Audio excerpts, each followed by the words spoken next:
read the speech in Nevis and I'm yet to find it. Be a part of the debate. What he needs to do is to allow the people to do their work in accordance with the relevant legislation, and he must not overreach, because when he makes those suggestions, he is in a sense misleading the population here. Speak your mind. Defend your country. Call in. Numbers to call: 869-669-7312. That's 869-669-7312 or 917-460-2187.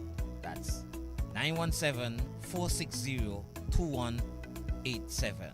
On target here on 2020 Vision Radio every Saturday from 1 to 3 p.m. On target. Be a part of it.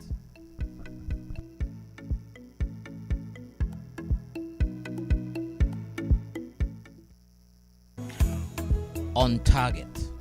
So I'm your host, Kelvin Daly, and I thank you for joining us once again. Join the conversation.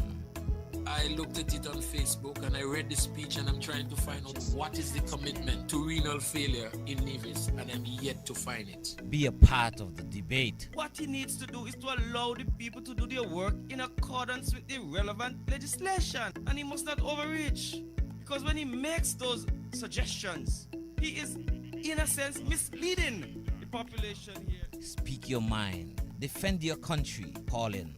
Numbers to call: 869-669-7312. That's 869-669-7312 or 917-460-2187. That's 917-460-2187. On target here on 2020 Vision Radio every Saturday from 1 to 3 p.m. On target. Be a part of it.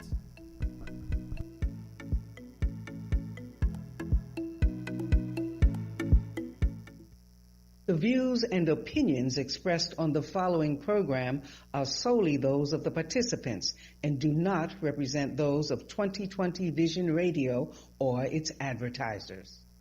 Let us put our hands together for Papa Wheeler!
Local fans decreasing. Boy, by the numbers they keep dropping. Nobody don't shout. Shout no more. Like they used to shout before. Boy, disgruntled fans they crumbling about promise songs. Fail on delivering. Boy, start song and can't finish it. In standard English, singing stupendous nonsense. Why don't you sing a song and help again? Tell me what happened to me fair share. When the money disappear. Oh yeah, boy. Stuart living question here. Bringing them to shout for me. I wanted to roll for me. I will be rocking down the complex. Yes, if they don't throw me king, boy, I do me like the doctor, placing their campus suicide bomber. Bringing them to shout for me. I wanted to roll for me. I will be mashing up the complex. Yes, if they don't throw me king, boy, I do me like the doctor, placing their campus suicide bomber. Boy, bringing them to shout for me. I wanted to roll for me. Anything you want, you go get. Boy, I'm mixing up the soca. With some Hindi and some rumba, chutney and lavandera. I did not necessary. Boy, we calypso mercenary. Bringing them to shout for me. I wanted to roll for me. Maintain el impulso, todo zombie and vida. Boy, Take it away.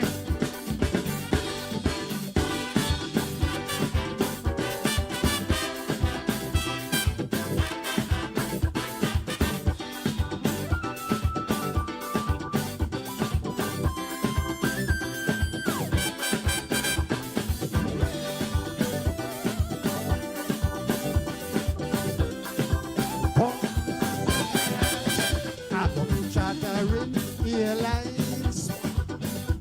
See bridge and see taxi. Bringing them to shout for me. I want them to roar for me. You don't know. You got to spend big money. If you wanna win monarchy, I go got the diaspora. 420 in my corner. Boy, share the life, boy. Press like, subscribe, sharing. All here the diaspora's king. Your king go be knocking down your airport. Knock it down, brock it down, Hospital walls. training geothermal. Let the Jewish people sing the song. These Hebrew boys don't understand. Begging them to shout for me. I want to roar for me. Rocking down the complex. Yes, if they don't throw me king, do it like the doctor, president, campus, suicide bomber. Bringing them to shout for me. I wanted to roar for me. Anything you want, you will get. Yes, I'm mixing up the soca with some Hindi and some rumba, chutney and lavandera. I need no necessary. Please calypso mercenary. Bringing them to shout for me. I wanted to roar for me. Prendere el impulso, todo zombie and vida. Take the momentum. Everybody is welcome. Thank you.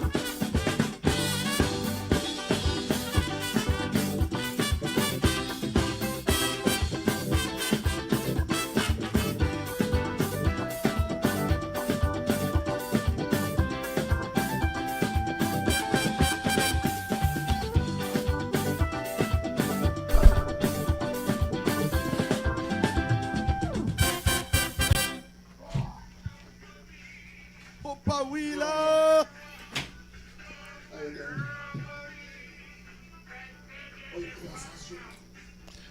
Good afternoon, and welcome to another edition of On Target. And as usual, on a Saturday afternoon, I'm your host, Kelvin Daly, and in studio with me is a man, Tulu Weeks, just getting a little bit of libation there to quench the thirst, and then he's taking his seat. Let me say good afternoon to all those persons on St. Kitts, those guys and ladies down there on the waterfront, on 4th Street, on Keon Street. If you're over there all the way in Sadlers, if you were in Sandy Point, if you're in Bastille, wherever you are, special good afternoon to my brothers and sisters on St. Kitts. And of course, other members of our family, the 2020 Vision family, throughout the region, throughout the Eastern Caribbean, entirety of CARICOM, the entirety of the Caribbean Sea. Good afternoon to each one of you. And if you're, of course, in the diaspora, if you are in the diaspora further afield, special good afternoon to you. If you're on the FM dial, Twitch, YouTube, and of course, Facebook, where we welcome your comments each and every time, special good afternoon to you. But first, let me recognize those persons on the podium. And dethroning the king, KK. Kitchen King was dethroned by none other than that beautiful lady from over there in Cotton Ground, Cecile Hobson, who is number one. She's been pushing that button for some time now. She finally succeeded in overthrowing the king himself, the Kitchen King, and he comes in at number 3. Gigi Williams-Skeet, who has not been on the top 5 for some time, she is number 2. And as I said, Kitchen King number 3. And Oral Joseph, who has been knocking at this door for some time, or my brother, he's number 4. And up there in Virginia, the Queen herself, sister or dear party leader, Janice Daniel Hodge, Ingrid Daniel Farrell, IDF, up there in Virginia. And I'm hearing from my good friend up there in Virginia also, Robin Latham, who is on the board already at number 7, sorry. She's saying, buckle up, you guys are getting some snow.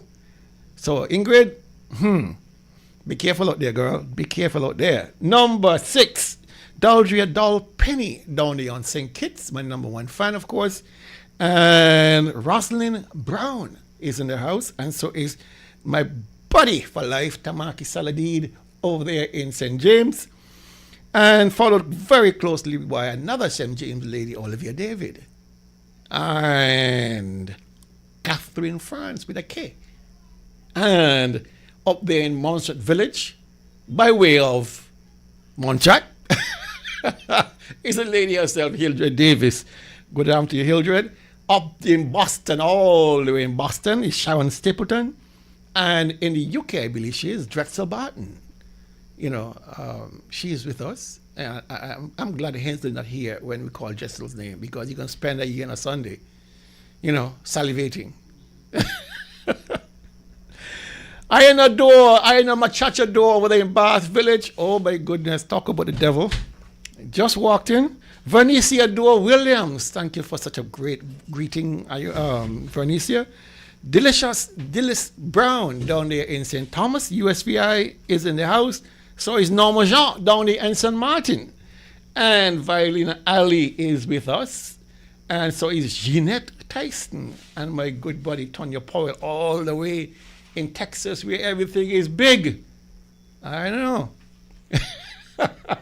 Marcy Yelna, my queen, how are you, my dear? I hope you're doing well. She's in the house. And she's commenting, finally, I'm in the top 5. Okay, and then we have, who else we have? We have Iva. Just clocked on, boom, on target. And let me extend my deepest condolences to you on the passing of this iconic figure, Mr. Brown. I hope you're finding comfort in whatever words we can give you, which never really comforts. It just, you know, it just sincere condolences. But, you know, the pain is still yours to bear. But know that we are here for you and the rest of the family over there in St. James. Nalda Jeffers. And she's saying, we are watching and listening. I hope she's not the FBI. Oh, that's Nalda. Oh, Nalda Jeffers. That's the wife of Romello. Oh, okay. I feel comforted now. I thought it was some kind of FBI person. Florence Byron. You know what happened? I saw Florence's notice that black pudding will be available this morning, first come, first serve. And I set my alarm to get up at 6 so I can get some because it's been a while. My alarm didn't go off. Do you believe that?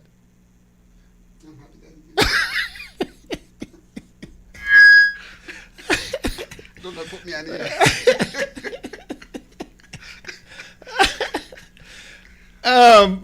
Let me take it out to Burl Jones and Elvis Leslie. They're both in the house. I think that's all we have for now. We have 58 persons viewing on Facebook. That means we have 54 more than the Zook had on Friday on his show.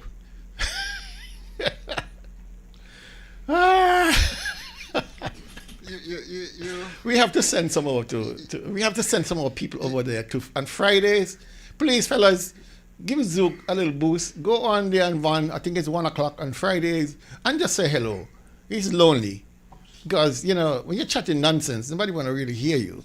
Okay. So just put some plugs in your ear. Let's just do me a favor. Put some plugs in your ear on Friday. And just, you know, Gigi, Robin, all you guys, just go on Van Radio 1 o'clock on Fridays and say hi to the lonely soldier over there. You does it? Who, me? Yeah. Yeah, just to play with him. Oh, you yeah, I was one of the 4. You was on. Listen, you don't mess with people. Okay. Whatever you do, you should mean it or don't. Sometimes I'm just curious. Let me say good afternoon to these two gentlemen in the studio. Good afternoon, Tulu. How are you, sir? These days you've been looking really fresh, you know. I don't know what's going on with you, you know. Jesus? Jesus? No. They're saying Jesus. Jesus and the madam. I would think the madam more than Jesus, because you always had Jesus and you always had the madam. Both of them. Both of them taking good care of me. All right. Good afternoon, Danny. How are you, sir? I'm 8 out of 10. 8 out of 10 on a sunny weather. I will give a score. I would just like to say that yesterday I attended the funeral of one of the NRP warriors, Sister Orita Lizzie Wilkinson from Brownhill, and to say to our NRP supporters that we need to get at least 50 new supporters to replace Lizzie. 50. And she was 97 years, and at 97 years, she's still batted for NRP. And that is the story that we want to let resound across the land, because Kelly, if you're 95 and so on, and you're saying, and when you're she's been there from the beginning. Yeah, and you could say when you go, hey, make sure get the people to vote NRP. She provided the kind of inspiration for me as a politician to be able, and when you see that number 4695903 call, you know that's Lizzie. She's calling to tell you to do something, check. You know, at 90, people are telling you that, well, what should those at 20 be doing? Well, not what 90 are doing. Anyway, thank you for that. May her rest. And just to add my voice to the condolences to Mr. Brown. You know, in 1977, Kel, he was the man in charge of what you used to call then the induction course for teachers.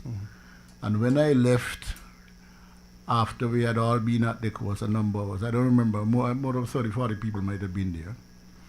And he said to me, he said publicly, I think I would like to see you. I believe you're going to be a good teacher. I think so. So I think the jury is out on that, right? I don't think so. Okay, all right. So I lived up to his expectation, but he was a great inspiration. Very, very good man, and very, very concerned about all things division and educational. He went to St. Kitts and saw people out of school and bring them back, put them back in school and so on. Remarkable. All right. May his soul rest in peace. Thank you for that. And of course, let me say hi to a few other persons who just clocked on. I see I'm being slammed for even suggesting that you guys go listen to. You're right. Let me go after the Jam Forbes. She said she not gonna no way. Lord, I feel bad. Oh Lord, Delicious said, not if you tell me I'll win $1 million. She ain't going. You You guys have no behavior. None at all. I'm embarrassed For that what? you guys have no behavior. You should be embarrassed that you embarrass people. Gigi saying daily, you like one people go sing their soul. Lord of mercy. Can't go without you. Can't go without you. Let me start off by saying happy birthday to the daughter of none other than Sharon Stapleton. Oh, Her daughter is celebrating birthday on Sunday. And of course, let me see where I have that note here. Where did I write it? I must be losing my mind. Oh, Chantel. Chantel Stapleton is her name. And that's the daughter of Sharon Stapleton. I think Chantel is in the army or something like that. And so, happy birthday, Chantel. And because you are the daughter of the most beautiful Sharon Stapleton, and of course, one of our best and ardent supporters, no, and also, we do have to sing the happy no, birthday and song before for we do, Kel, also, she's the granddaughter of Irene Stapleton, who made 100 years 2 years ago. Wonderful. And who up to that time was batting for the NRP. Okay. So that's in the bones. They have history All right. and heritage Yeah. in the Nevis Reformation Party. Yes, yes. The one thing, when you grab something, you grab something. Yeah, boy. of course. Anyhow. No, it's the supporters still. Yes, I understand. It's the I inspiration. understand. Okay, good. No, you're not going to hit me with a bat. No. Let me say good afternoon to Newton Lorna. I've never seen that name before. She's saying good afternoon from Puerto Rico. I've never seen that Habla before. español. Hey, ¿cómo está? Lorna. Notice how good his Spanish You're doing a good job. Yes, so we're going to sing the happy birthday song for Chantel, the daughter of our dear listener, Sharon Stapleton, up there in Boston. All right, you guys ready? You got your singing voices on? Okay, let's go. Happy birthday to you. Happy birthday to you. Happy birthday, happy birthday, happy birthday to you. And as usual from us in the studio, may you live to be 101 and us 101 minus a day, so we don't have to see you go. May God continue to bless you with good health, strength, and of course, wealth. All right, let's get started. We got quite a bit. As long as the premier is the premier, you will have more than a bit. You're going to have a bag. All right. Notices, the St. Paul's breakfast. You remember it has been rescheduled until the 7th of March. That is 2 weeks from today. And further down in the program, I will be giving away 5 breakfast tickets. What? Compliments of a donor. So they want to see persons come out to the breakfast and have a great time with us. And let me just repeat for you the lovely lineup, the menu. Of course, we normally have the liver and saltfish, sausages, of course, stewed sausages, courtesy of Papa. We have pancakes, and these are not just ordinary pancakes. These are delicious pumpkin and banana pancakes, not a store-bought nonsense. We got delicious Johnny cakes, and we're gonna make some right on the spot. So if you want yours piping hot, you can get them piping hot right there. We're gonna be at Papa's Grill right there in the bypass and by the roundabout, just opposite what do you call the place now? Valuemart. All right. We're gonna have of course tossed salad. We're gonna have eggs. I think this time we're gonna do some scrambled eggs. I think people are getting tired of the baked eggs, so we're gonna do the quiche. We're gonna do some scrambled eggs. And we're going to do some right there for you to have a fresh, hot breakfast. No omelets? No, we ain't doing the omelets. And of course, we have the local drinks. And come out and have a great time with us.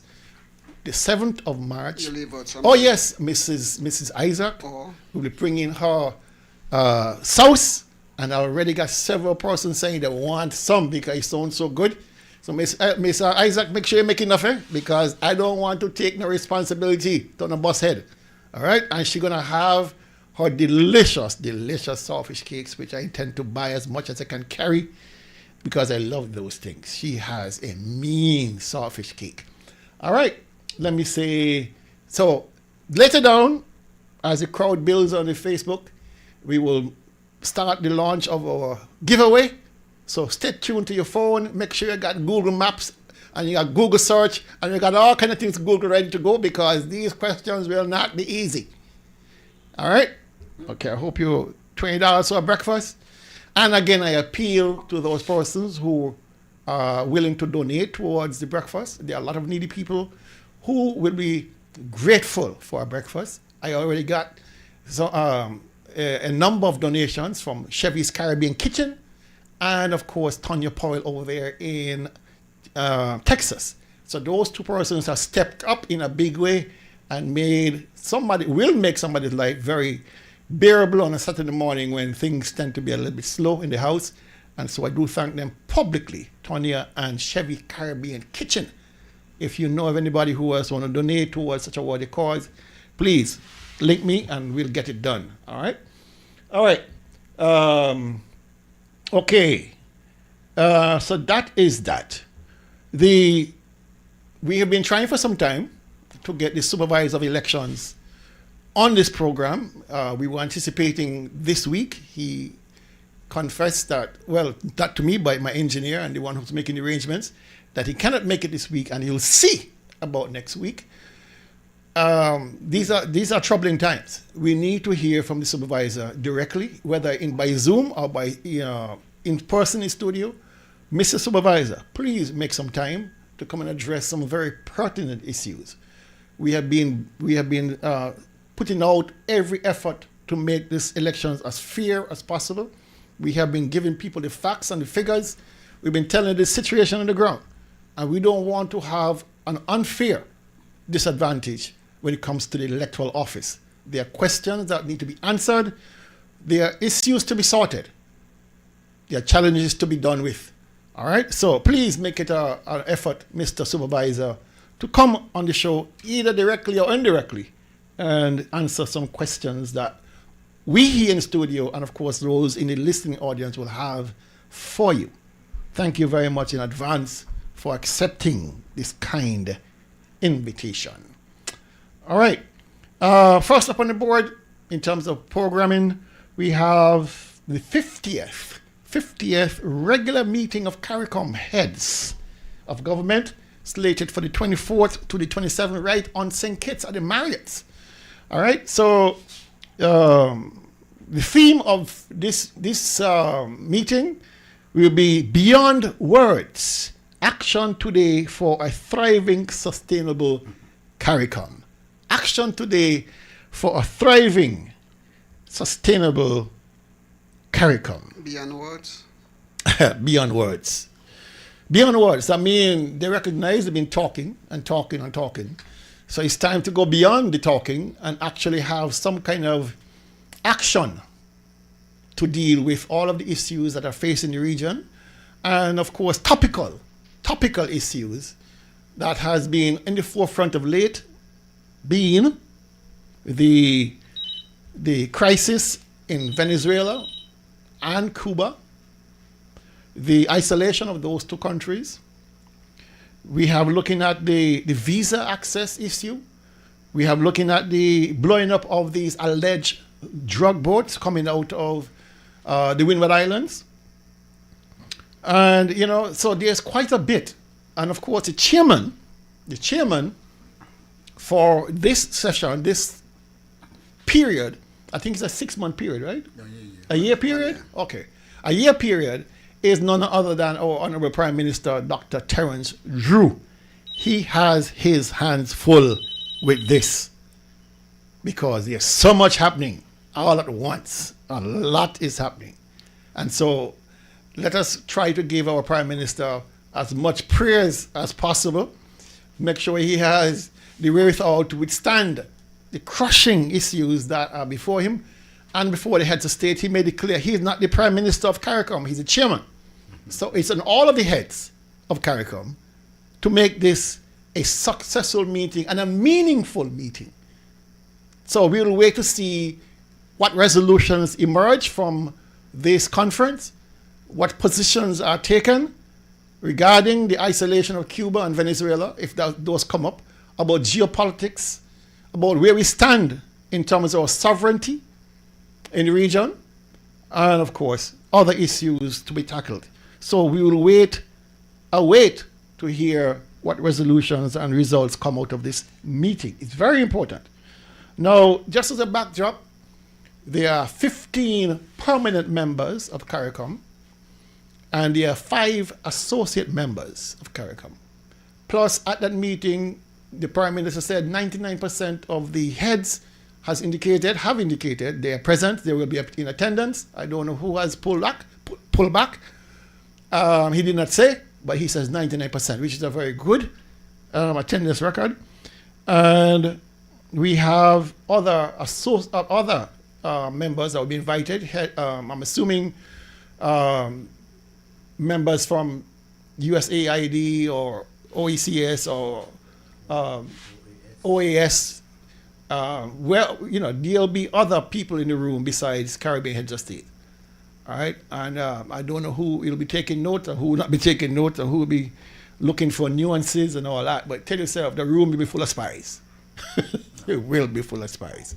People reporting back in real time what's going on. The CARICOM Secretary General, Dr. Carla Barnett, she's supposed to facilitate the communication and relaying the information because she runs the secretariat. So, and they have all the functional cooperation for education, health, and all the other things. So, as you say, we await.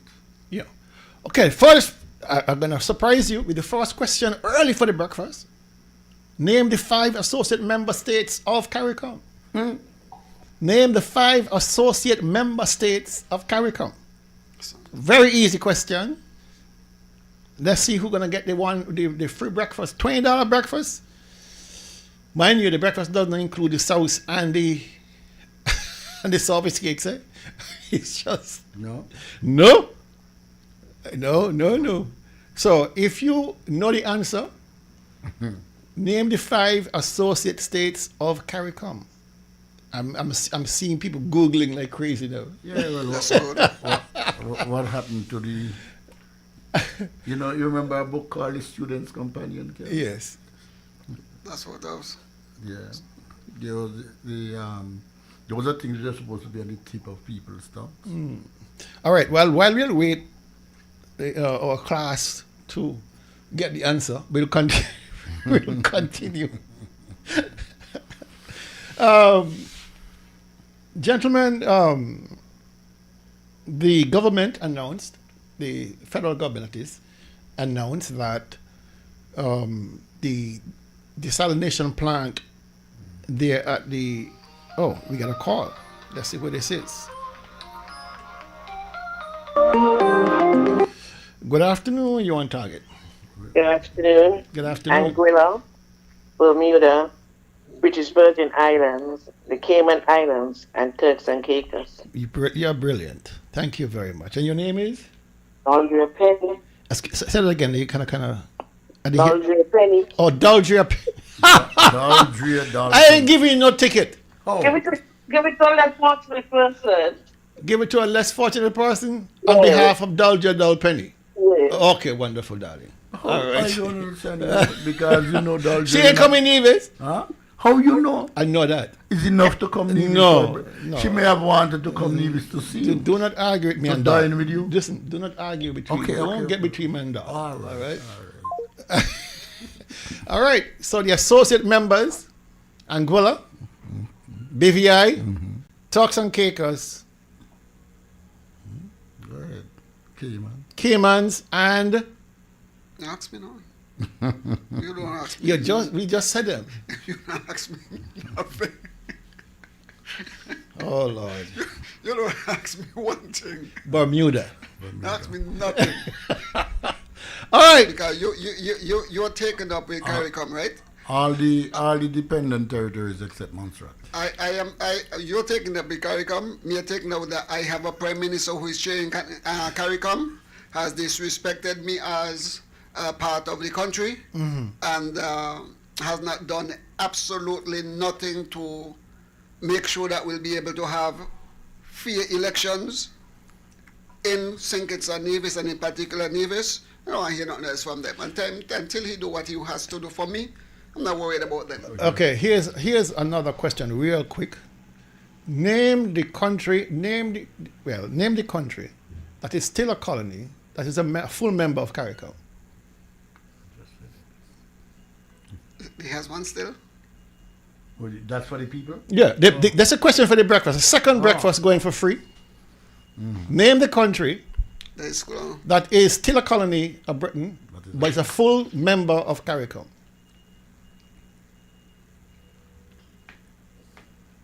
No takers? They'll come to you. They're checking. They'll come to you. All right, we're gonna continue while people search and Google. At least you're gonna learn something today.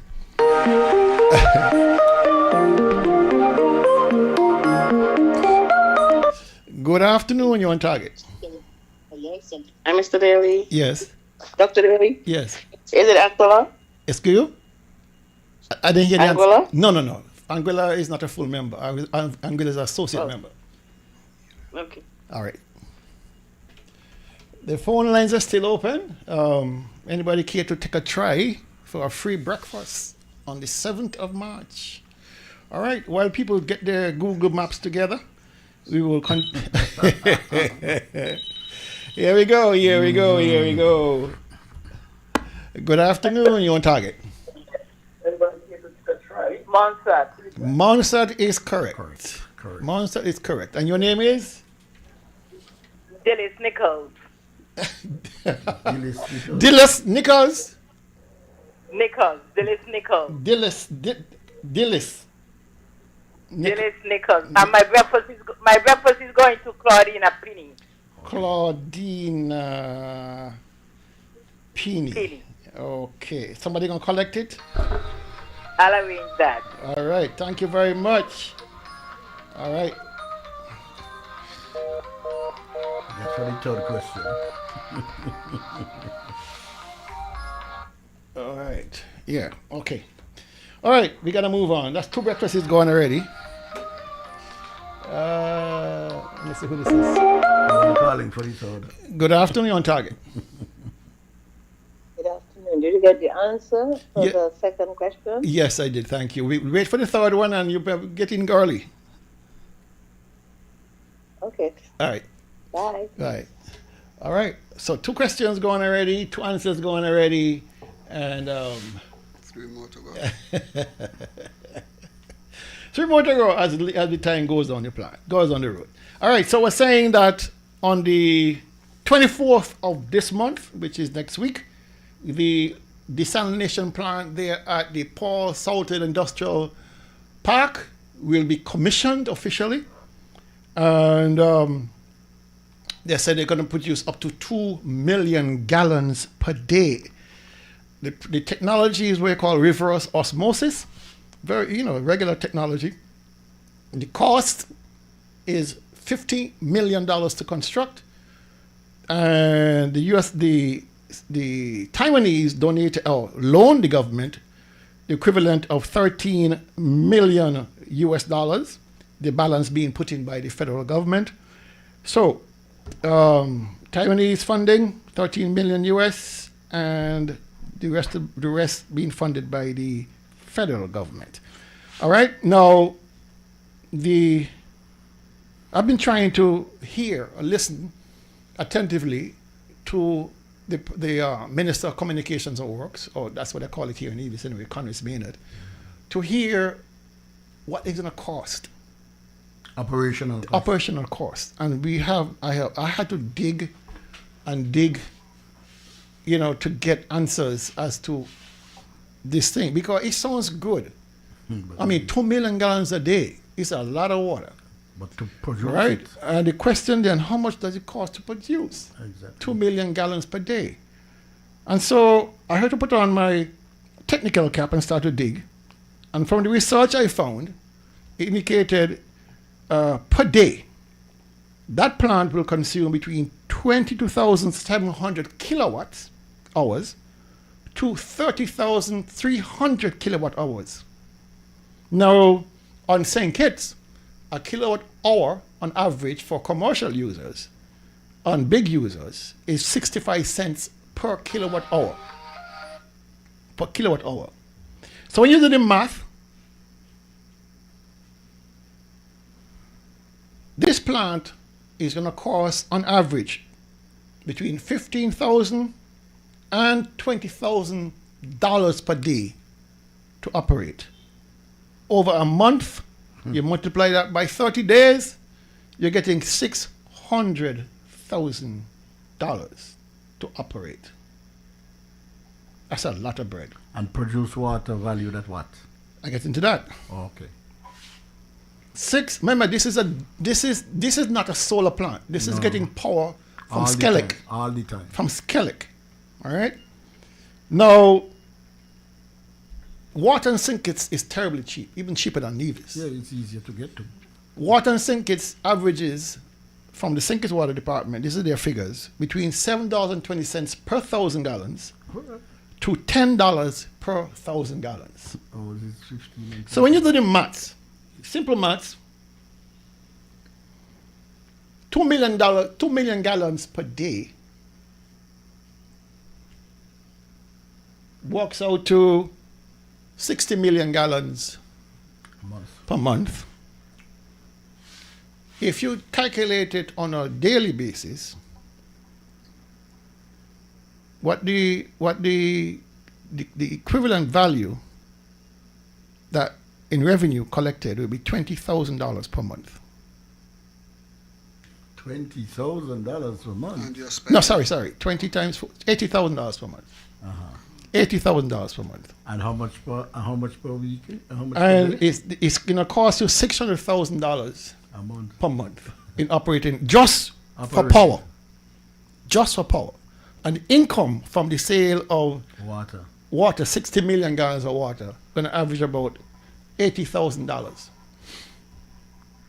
That dance going to pay for the lights? So the recovery cost is very minimal. And you remember, we have not yet talked about labor costs. We have not talked about maintenance and supplies. We have not talked about debt repayment. Getting rid of the waste. You know, we haven't spoken to any about that. This is just the cost of power and the revenue generated from the sale of water.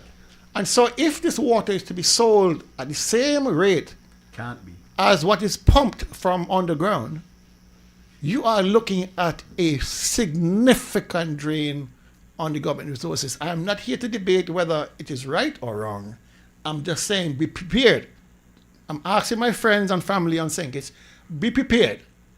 To raise. That I don't believe that this kind of expenditure is sustainable over the long run without increasing in water rates. Not just increasing, a significant increase. All right. And what is is it at all possible to look at a comparative analysis with the groundwater? I'm sure they have, but they have not, and this is difficulty I'm having. You've had the Prime Minister, you've had the Deputy Prime Minister, you've had the ministers of government, including Congress Maynard, out there talking about this 2 million gallons per day capacity, up to 2 million gallons a day capacity. But nobody is being forthright with the people about what it will cost the people. And is it sustainable over the long run? It's a conversation that needs to be had. You don't want then by next year they're saying, you know what, we can't go this alone. Also, okay, you know, in the Caribbean, we were just talking about CARICOM. When you want to introduce something, what has been the experience of, say, Antigua with desalination? What information is useful in terms of what you're raising there, the operational cost, and so on? What have they had to do to be able to sustain it? So I am to assume that this kind of analysis was done. I am also wanting to find out, you know, when you're spending money, Kel, one of the things in economics, you ask, what's the next best thing to do with money? So could it not have been, could we get 2 million gallons from underground? I think the point I was trying to make is this. This is not a economic exercise. This is a political exercise. This decision to expend In the first instance, $50 million to do desal was a political decision, fostered by the fact that you had such shortages hampering most of Bastia, Greater Bastia. And pressure was on for the government to act and act quickly. And rather than being prudent and say, listen, you have suffered for 7 years, 8 years, 10 years, whatever amount of time. But if we were to go to step A and put in this out, this is going to cost us. Can you wait until we find the groundwater supplies that will be 10 times cheaper for us to produce than simply jumping from the frying pan into the fire? We have lost the ability as a people to have genuine, honest discussions that can create this idea that the government is infinitely wealthy, and therefore, how can you increase rates on us? How can you do this? How can you do that? But if you're bleeding off 600,000 just in fuel costs, energy costs, that's fuel, per month, that is 12 times 672, $7.2 million per year, just in fuel cost. This is a conversation that must be had. How much will it cost to say, listen, we are going to be giving out 2,000, 3,000 gallon rain tanks to help when things get tight. And then take your time and drill as they're doing now for groundwater. We should not be having drilling for groundwater now. They're drilling for groundwater now, right? And we should not be. I mean, there's no scientific reason that Nevis and St. Kitts are not floating on water. They are. We don't listen. You have millions of gallons. There are billions of gallons on the ground. It's just to locate it and get it out. I've been saying this for time immemorial. Desal is for countries that have no choice whatsoever. Antigua, BVI, A and B islands, St. Croix, those kind of countries there that have very little in terms of aquifers, because the type of sedimentation they have, type of rocks and soil they have. I can understand those people. You have no choice. Saudi Arabia, Dubai, those places there, you have no choice. But for us to take up $50 million in the first instance and then subsidize almost 95% of the cost of the water, I am not willing to accept that is the best solution. It might be the best short-term solution, but you're not going to put down a $50 million plant and have it go in mothballs next year or 10 years from now. This is a significant investment. You've borrowed money from the time needs for it. How are you going to pay back for it? If you're not generating income from the sale of water, it means it comes from what? Your taxes. It will come from people's taxes. These are the conversations I expected to hear in a modern society where you're embarking on a major project, talking about accountability and transparency. These are the kind of honest conversations that should prevail, because you don't want to be surprised down the road when you can't sustain that $600,000 anymore. And you have to say to the people of Keon and Connery, people in McKnight and all those areas in Newtown and Irishtown, but you know what? We have to increase the rate because the cost is high. Let's take this call. Good afternoon, Target. Hi, good afternoon. I'm at the door. I have something for Mr. Daniel. Oh, sorry. Come.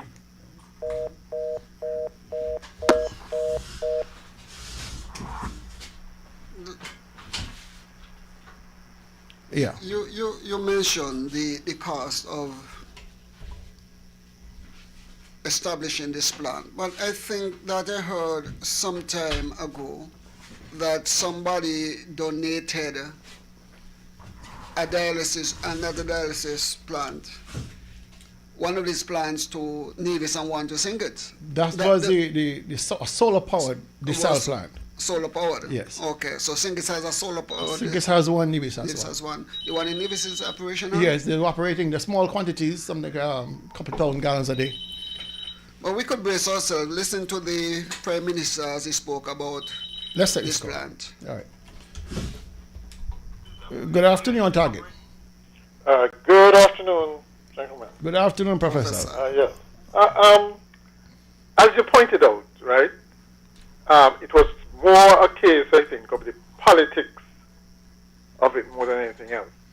You know, I'm honestly not sure that a lot of thought went into the kinds of things that you're talking about, the sustainability, the cost benefit thing, analyses, and all those kinds of things, right? The people needed water, and it had to be provided as quickly as possible. I don't know if 3 years after is the best that could have been done. But, and there was also this one of the first things that was done. And people here are arguing about the procurement processes and so on weren't followed. I think it was $6 million was taken up to buy tanks, supposedly tanks and pumps. Not sure that the pumps ever materialized, but to store water in the meantime for certain areas. Mm-hmm. Okay? I don't know how many tanks, how many gallons all those tanks would have held. I don't know. I know for a fact that you could have gotten some prefabricated reservoirs in no time, and they would have gone up in no time. Okay, because when we do get rain, we get rain. Mm-hmm. Okay, and so I think the issue was, you know, at least it was said that we cannot rely on surface water anymore. Okay, and immediately switch to desalination instead of, as you said, getting people to understand that there are water sources there, but it takes more time to develop. So the question I wanted to ask, before Nevis got a distribution system like it has, I think they had a lot of reservoirs, right? Mm-hmm. Not reservoirs, Springs. System. Oh yeah, households, yes. Household system. Mm-hmm. How did that work? Did it suffice? I know that, for instance, it's better in terms of water quality to have a centralized system. Mm-hmm. But for resilience purposes, I mean, if there's hurricanes or earthquakes or something, Mm-hmm. and the central supply is interrupted, it's still a good idea to have those things. Mm-hmm. And a simple matter of getting, reviewing the building codes for areas, and you know, a better management of the storage systems, including the household ones. You know,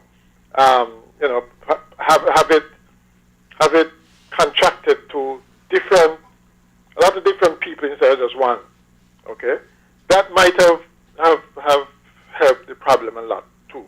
Mm-hmm. Okay, and there's one other aspect of it which I didn't hear you talk about. Well, I don't know about it. I've heard that desalination is extremely expensive to maintain. Very much. Very it much. is very expensive to maintain. Those Right. what do you call Filters? them? Those membranes filters. Okay. They're extremely expensive. I don't even know what the cost is. I can research it and find what the cost to, how often the membranes have to be replaced. I know in freshwater systems like you have in those water companies that do purified water, I mean, they have to replace their membranes, and this is minor in terms of mineral content versus seawater. And it's every 3 or 4 weeks you have to replace those membranes. Yeah. So you can imagine how quickly these membranes can be replaced, have to be replaced to maintain the quality of the water. Yeah. But I don't think I'm disappointed to actually speak, because I would have thought that you'll have heard more from the opposition on St. Kitts regarding full disclosure on the matter of water, this plant. I don't want to feel a bit guilty or put off by the fact that they themselves didn't do anything much to produce water in any quantum. Yeah, they want the defensive. Yeah. So they might be accused of, Johnny come lately kind of thing. Oh, you didn't do anything, so shut up. Right. Yeah. Well. The opposition think is quiet in a lot of respect, not just that. But the same thing applies in how the overall how the government operates. It's a very short term putting out fires kind of approach to governance, which I don't think is a good idea in the long run. You could say, for instance, nobody questioned whether in fact it was better to make the hospital, the general hospital that we have, more resilient against things like hurricanes and so on. Because it is a pretty sound structure. Maybe the roof and so on might have to be replaced, but as opposed to building a totally new hospital, which is nice. Everybody, it's a hospital, a new hospital is always a nice, fancy project that to have, but there's a cost involved again in maintenance and so on. Right. So overall, I think it speaks to how we do things around here. Yep. Not so much for the best outcomes as it is for political expediency, but changing that is going to be a hell of an effort. All right. Okay. Then. Thank you very much. No, we have not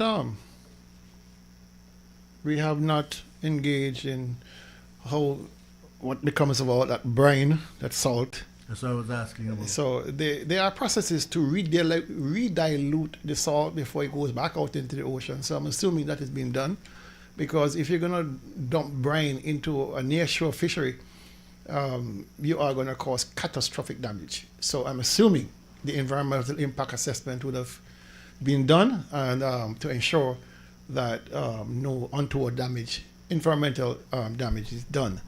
All right. So I remember reading a report from the water department or the water services department some time ago, and they were speaking about even with the surface water, not with surface water, even with the well water, they were petitioning the government to increase the rates because they simply could not operate effectively with the limited returns they had. $7 and $10. All right. So I don't know whether the rates were increased since that conversation. If anybody on St. Kitts who is listening know the rates per 1,000 gallons, give us a link, because the information I have might be dated. But it can't be much more than $10 per 1,000 gallons, I imagine. So we will find out in short order. All right. Yeah, that's this out. Okay. Now, there is something I want to say, because I started the conversation on Thursday evening, and let's see who this is.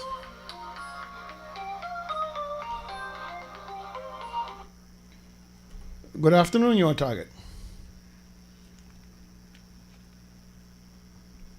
Good afternoon, you're on target. Hello? Oh, lost that call. I guess they're going to call back. We were having a conversation on Thursday evening, and I asked a question. How much do you love navies? And I never anticipated that it would have the impact it had. Because persons who were meeting me and calling me and said, listen, you asked the right question. And I've been wondering about that for some time. Let's go back to the call. Good afternoon, you're on target. Really, good afternoon. Good afternoon, sir. Yeah, good afternoon, Hensley. Good afternoon. Good afternoon. Good afternoon. Yes, me early for class. Me early for class, but me no me on the chat. Anyway, me hear talking about the devil up here. Tulu, good afternoon. Yeah. Good afternoon. Yes. All right. Okay. They get a feedback. They get feedback out to the studio. Yeah, I come back on my phone. Anyway, let me say what I say. Daily, when you produce that amount of electricity, you know I got no bus pipe also. Bus pipe? Yeah. You mean that amount of water? Yeah. Why would you bust the pipe? You want too much pressure? No. What me say, remember, you work out one class just now, you know. Oh, yes. You get the point of me, man? Yeah. So, I don't know. They have not said whether, to be honest, they have not said whether they intend to adjust the cost per 1,000 gallons. They have not said it. I can't imagine that they would at this point in time. But I don't know how long they can sustain this level of subsidy. Right. But what's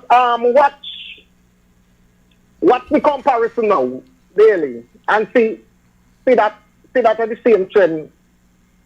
You remember the come over by the Navy Island administration. You remember the coconut farm production? Yeah, down at New River. Right. Remember they all time tell you how much coconut and how much that they can make. Yeah. But they never tell you how much they don't put in to bring this ashore. Okay, then maybe come back a little later. Okay. This boy look at talking parables, eh? That's my countryman. Anyway, we were talking about why we are where we are in reference to the non-national vote. Where we are and why are we here in reference to the non-national vote. I started the conversation on Thursday evening and I need to continue it. Because prior to the 2013 elections and 2012 elections, matter of fact, 2011 elections, sorry, the CCM and Mark Brantley were putting out wildly inaccurate accusations that NRP hated non-nationals. If you were Nevis at the time and you were non-national or a national, you would have heard the full brunt of those accusations.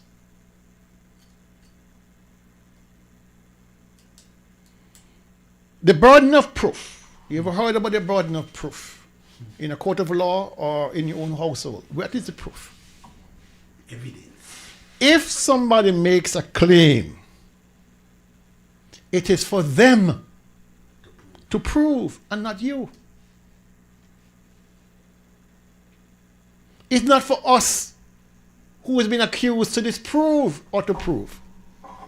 The person who is making the accusation must prove it.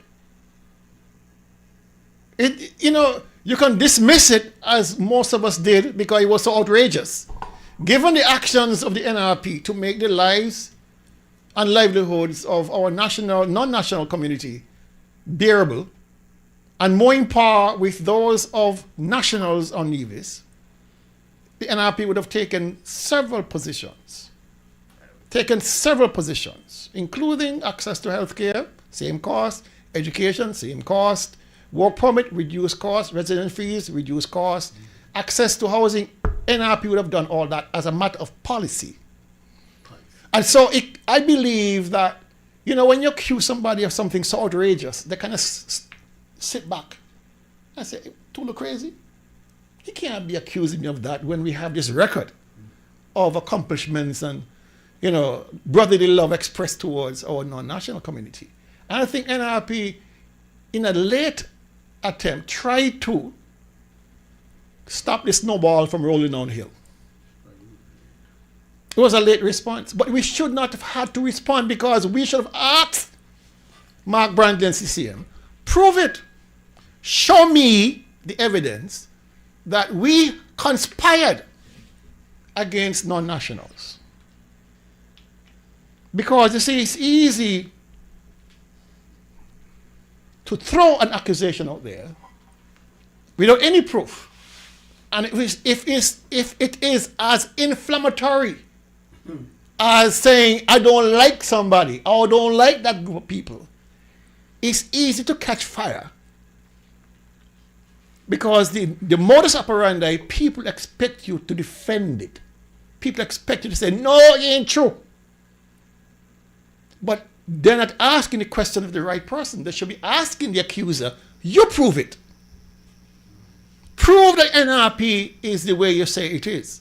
Because as simple as the accusation may sound, the lasting legacy of that is still affecting us in this party.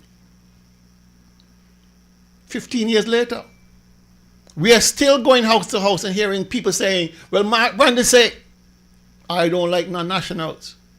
Up to this day. And when I ask them, have you asked Mark Brandy for the proof? The NRP don't like non-nationals. They can't answer you. But they're asking us to defend. To defend this accusation. Right? So, the next time anybody says this, ask them one question. Can you show me where NRP discriminated against anybody? Can you show me where NRP, through its policies, through its ministers, through its public service, show me where NRP discriminated against anybody? And matter of fact, we might have been too kind to a lot of people. Might? We were. Other people were kept on who were deliberately sabotaging the public service because Mr. Parry believed that everybody should eat bread. And he took a lot of licks from it, for it. And I'm sick and tired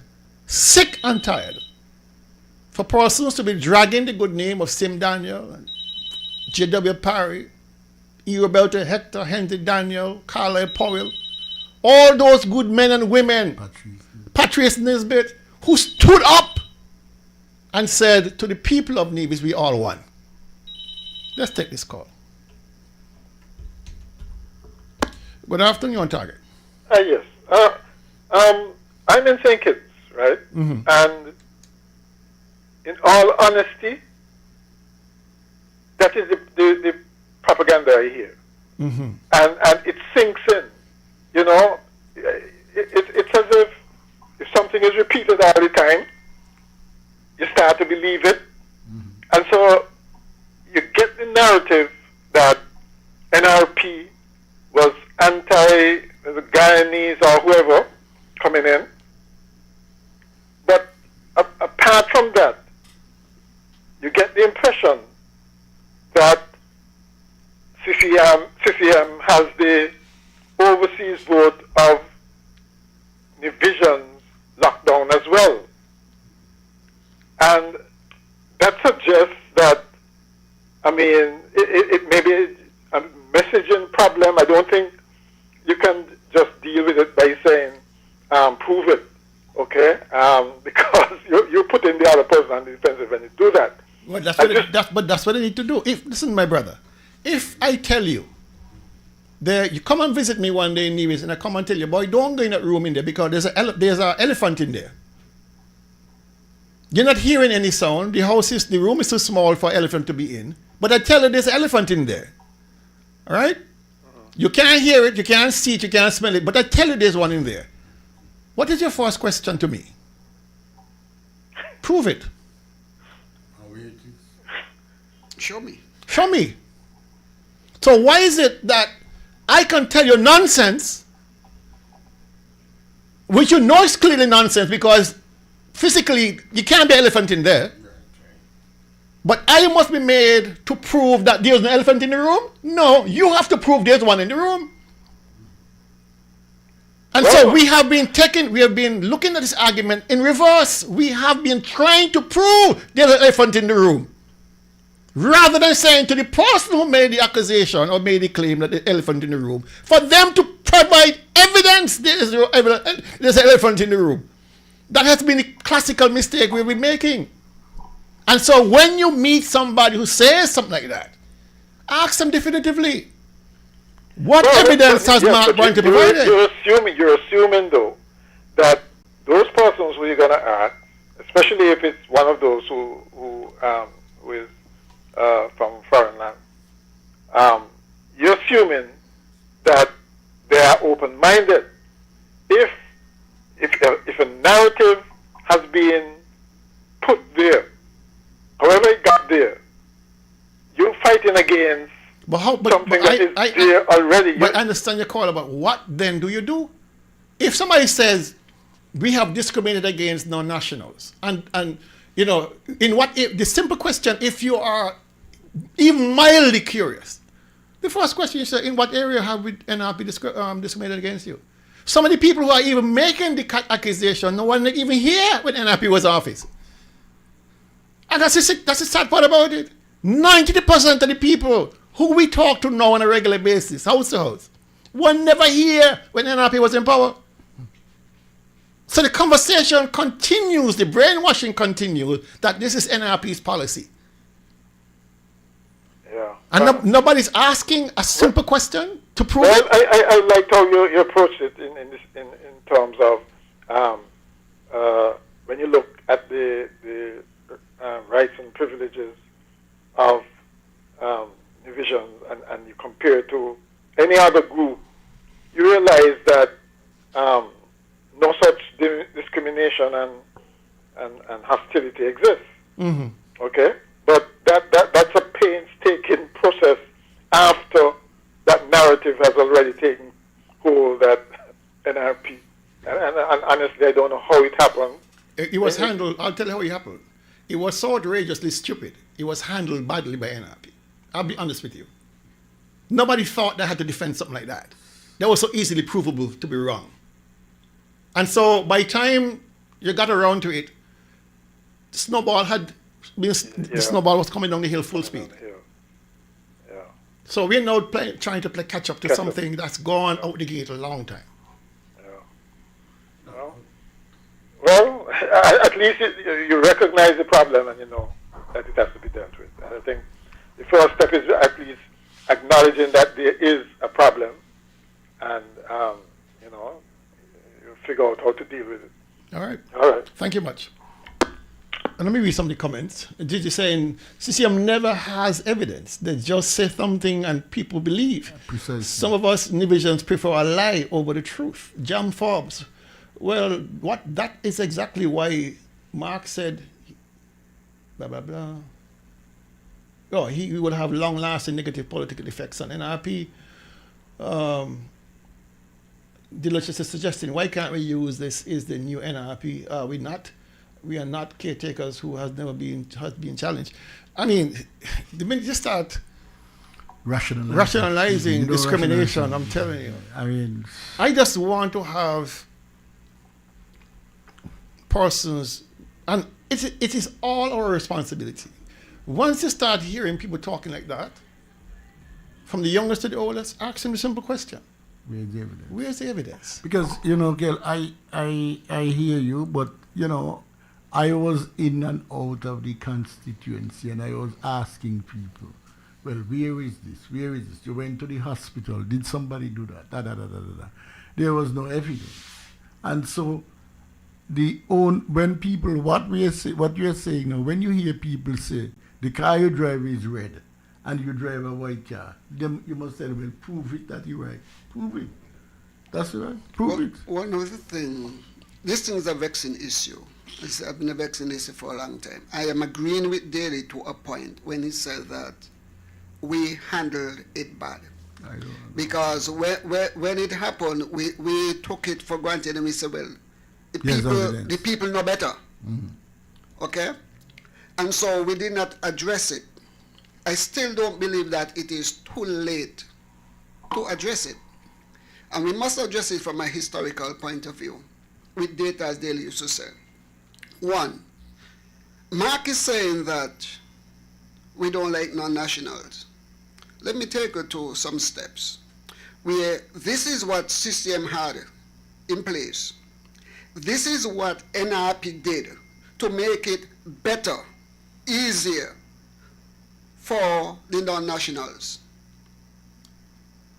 CCM had $1,500 for work permit. NRP came in and reduced it to $1,000, Japan $500. Is that against non-nationals or for non-nationals? When you go at the hospital, CCM was charging you twice the amount. And I let you put in, if I was an individual paying $20, you as a Jamaican or somebody else, you have to pay $40. Is that against you or for you? CCM was charging your children who were not born here to go into our schools. And Happy came in, and Joseph Parry said they're entitled to education regardless of where they come from. And the children went into school free. Is that against you? Or that is for you? That is the way I rationalize it. And we have to break it down and let people understand that this foolishness that Mark put out there, he took this out of the what they call the Nazi playbook. Because part of the Nazi platform was tell a lie, tell it often, and people will believe it. And that is what he did. He did not just came and said it one time. He said it over and over and over to the point where when a non-national put their feet on Nevis, the first thing they have been told, and some of them are by CCM operatives who find them, it seems that they know when they're going to come. And that is one of the first things they are told. Not by a non-national, but by a Nivisions. A Nivision, NRP do not like foreigners. And it's taking their head. First impression. We need to go back with the historical data and say as long as we don't do it and we let it steady, it's going to continue to affect us. We must face it. The issue goes beyond just school fees and hospital fees. Yeah, it goes way down. There was a period of time where the National Security Services, what do they call themselves? National Security, Immigration and Control, were rounding up people, putting them in school buses, and send them out the country. That didn't happen under us. Right? That's true. We got tagged in this country for doing that. For doing it. No, we did not. All right? And no.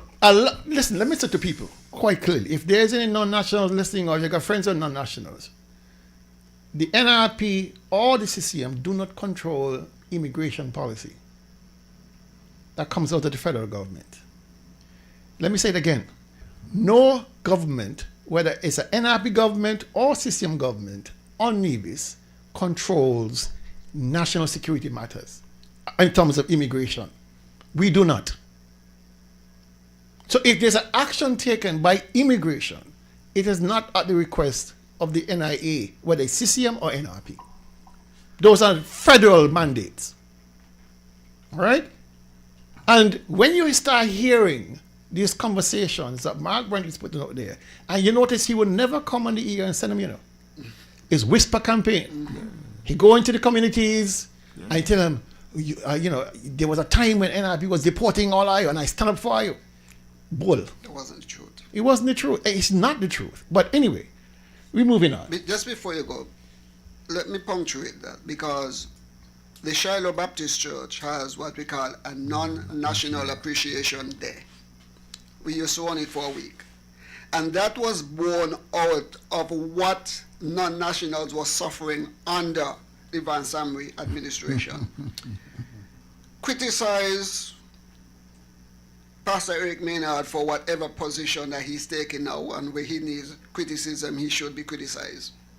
But there were lots of times that he had to either go downtown to Amri office or call them. I know persons who are still on this island who they were told, you got to pack up today and leave tomorrow. I mean, he was the agent. Everybody used to run find him. And he was a catalyst standing up between non-nationals and the Sicilian government. Out of that was born a non-national appreciation day that is still going on all these years later. It was not NRP doing it. No. It's CCM doing. That's but Mark like to deflect. Good afternoon, you're on target. Daily. Yes, sir. You hear me? Yes, loud and clear. Yes. Me want non-national. I don't love me. Yeah, you can come anytime. You're a month session. I'm a month session. Two low month session. We all balance here. No. I will not have a month session. I will have a non-national. Oh, yeah. All right. Anyway, let me get a little word to the non-national that live there. What I look for? I look for somebody love you, somebody hate you, or you look for performance, or put in good funds in your pocket to meet your need. Okay, then Daily, continue. All right. Let me say this, personally speaking. I was the permanent secretary for the Ministry of Agriculture from 2008 to 2013. And in that period of time, I would have hired scores of non-nationals from Jamaica, from Guyana, St. Vincent. I mean, they came in, you examined the qualifications, you hired. There was never a situation where I was directed by my minister, Hector, Roberto Hector, or by the Premier Parry, or anybody. There was no policy regarding the discrimination against anybody. And so, you know, I was not very political back them times. I was a more professional person, you know, doing my job. I didn't look at anything. And that's how it should be. People are qualified, you put the advert out there, people show up, you interview, and you all that. And up to this day, some of my strongest supporters, and they would not pass me anywhere in the rain. They would even now they still call me to help them write something or do recommendations or something for the testimonials, have been Guyanese. And it sinks me. It sinks me when people look at me, look at Hector, look at Danny, look at Parry and say, do you see anything about these guys that would do this to you? One of Let's take this call before it gets... Sorry. Just let me say one thing quickly. Good afternoon, you're on target. Good afternoon. Good I was wondering if Eric may not know about what Tolu just said. Because I never heard him debunk what Mark said when he said that. And I sure he didn't hear Mark say that in foreigners. And he knows to himself that what Mark saying is a lie. Where Tolu just said is true. He's supposed to know better and supposed to be able to tell Mark where he's saying is not true. True that. Thank you for that. Good point. Correct. I just want to say, Taylor, you know, we were saying, we were known to be saying to each other in the cabinet. All of us in the cabinet were trained at the regional institutions. So imagine we trained at UWI and all the allied institutions across the Caribbean, and we turn around and say we don't this. I think that's what caught a lot of people off guard. The ridiculousness of the accusation. And then the Spanish people come. I speak the language. We help them with all kinds of things. So the idea, but you know, Kel, I wonder, I believe Mr. Parry says divisions must come first in Nevis. Well, who should come first in Nevis, Kel? Somebody wrong with that? But you see, oh my goodness. When you say you come first, people can misinterpret to me. It don't mean you exclude all the other people. It does not. And every country, their nationals come first. Of course. Let's get a call. Good afternoon, you're on target. Yes, good afternoon, Dr. Daly. Good afternoon. And the rest of the panel. Dr. Daly? Yes, sir. I'm happy that Mr. Daniel is sitting presently at the microphone with you and the program this afternoon. Dr. Daly, one Tuesday evening, I just listened to Van Radio, and Ted Hobson was on the radio peppering the NRP, saying that they're traveling up and down via the taxpayers' money to do the campaign abroad. Hence, he's sitting there in the program. I called in on the program and I said to Mr. Hubbard, Mr. Hubbard, tell Ted to retract that statement that he just made there. Mr. Hubbard turned to him and he said, Ted, the caller is saying that you must retract your statement. He started to fumble and mumble. Mr. Hubbard said, Ted, listen, you ain't going to put the radio station in no harm's way. If you know what you're saying is not practically true, retract the statement now. Ted, retract the statement. I could have made the call and said that to Ted because I knew what I knew. Mr. Parry as the leader then, Henry Daniel as deputy. All of them must have heard how Ted had the name dragging in the mire. Not one of them do a thing. I think that they could have done that to Vance and his team. No, sir. And that is why NRP continue to suffer. We playing softball while these fellows come out in iron boots to kick. I believe he's sharing blow for blow. That is my belief and I'm going to die with that. The candidates and the people of NRP take too much from CCM. And it causes the party to suffer until today. I had a situation with a young lady who lives here on the island of Nevis, and she told me, well, I approached her and living here for a while and asked her to give us a support. And she take me through a walk. And I just said to her, darling, that is not true, you know. She told me that she was in her bathroom having a shower while living in hard times. Joseph Leibert, who is deceased, led a crew, came to her house, took her up in her menstruation period, take her down to Tarleton police station and had her arrested. While she there, the situation get worse. The female police officer was just said to them, this lady cannot stay here. We don't have anywhere here to keep somebody such like this. And the list went on. And when they're done, they blame it at the feet of the NRP. When I said certain things to the lady and tell her, go and research it, she came back and she told me, boy, you know what you said to me turned out to be true. I tell her, I know what I'm saying, NRP didn't do it. But what? They sowed that seed, germinated, and it bear lots of food for them. But now, Dr. Daly, I could tell you, the same non-national, they don't want to hear the names of these fellas. They're telling you that only the NRP, they work for $325 per week and was able to save $125 today. The money that they work for cannot sustain them. I asked them then, so which one of the government proven to be better? All we have to do is to continue to spread the word, tell the truth. And you see the caller that call in and talk about the pastor.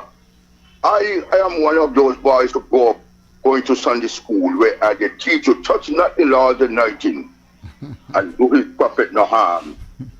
But the pastor who like to get on the radio, I don't know. I left him up to the Creator because he said he does talk to the Creator. He listen every day when he hear the Creator talk, and I leave it just there. Thank you, sir. I think the whole thing is, I think you made the point. These things are so ridiculous. Imagine you're a permanent secretary. You just made the point that you hire people from all across. And you go downtown and you're there having a drink in a bar and you hear, daily no one to give nobody no work. I mean, what do you do? What do you do? Daily is refusing to hire people because they're not national. When all the evidence shows opposite. You begin to, what you do? You burn up your energy over that? Not the first time, but if you hear it over and over, you got to defend yourself. I think something this sensitive when it comes to immigration and control, it should have been addressed. It was a mistake not to address it. Ask the premier, whoever is making the accusation, to prove it. Right? As simple as that. Prove what you're saying. But it was allowed to run and run and run. and it ended up snowballing and caused a lot of anxiety in the non-national community. We got to move on. And he knows that it works. He tried it on you, and you challenge him to prove it. But because you challenge him to prove it, he has not proved it yet. He hasn't proven it yet. He spotted all over the place, but he cannot prove it. But he said it because he wants to tarnish your name. The very same thing. Look at what he did to Janice. From the time he heard Janice entered into politics, we hear the way that he went off, and he knew that what he was saying is not the truth. But you know what happened? If a dozen people accepted it, and they did, that's what he wanted. Okay? And we have to push back. You're right, daily. It comes a point in our lives when sometimes we hear people speak and we ignore them. But it also comes a point in our lives when people speak, we have to address them. Because if we do not address it, people say silent give consent. We have to defend ourselves. Okay.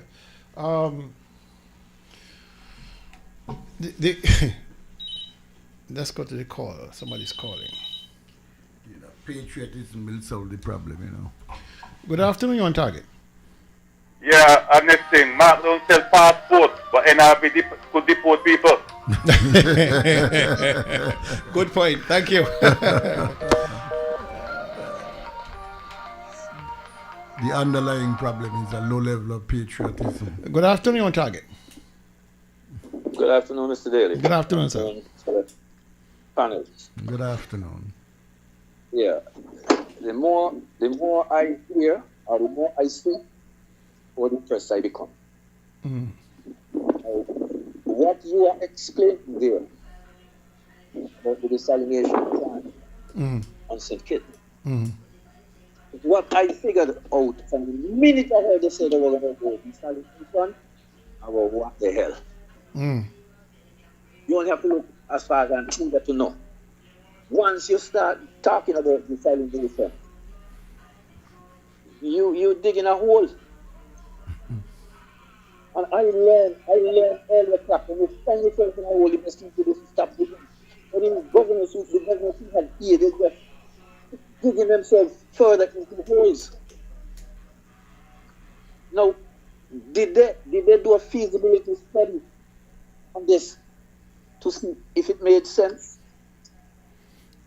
I mean, I know back in the days of Four Seasons, early days of Four Seasons, they had a reverse osmosis plant here.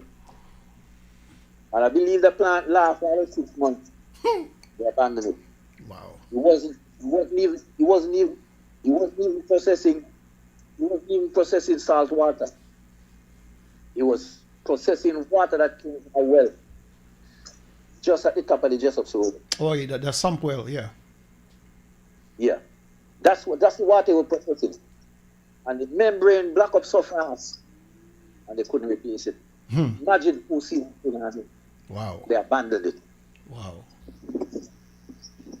That is incredible. You know, I mean, the minute I heard reverse osmosis plant, my heart started beat heavy. Because I know what it takes.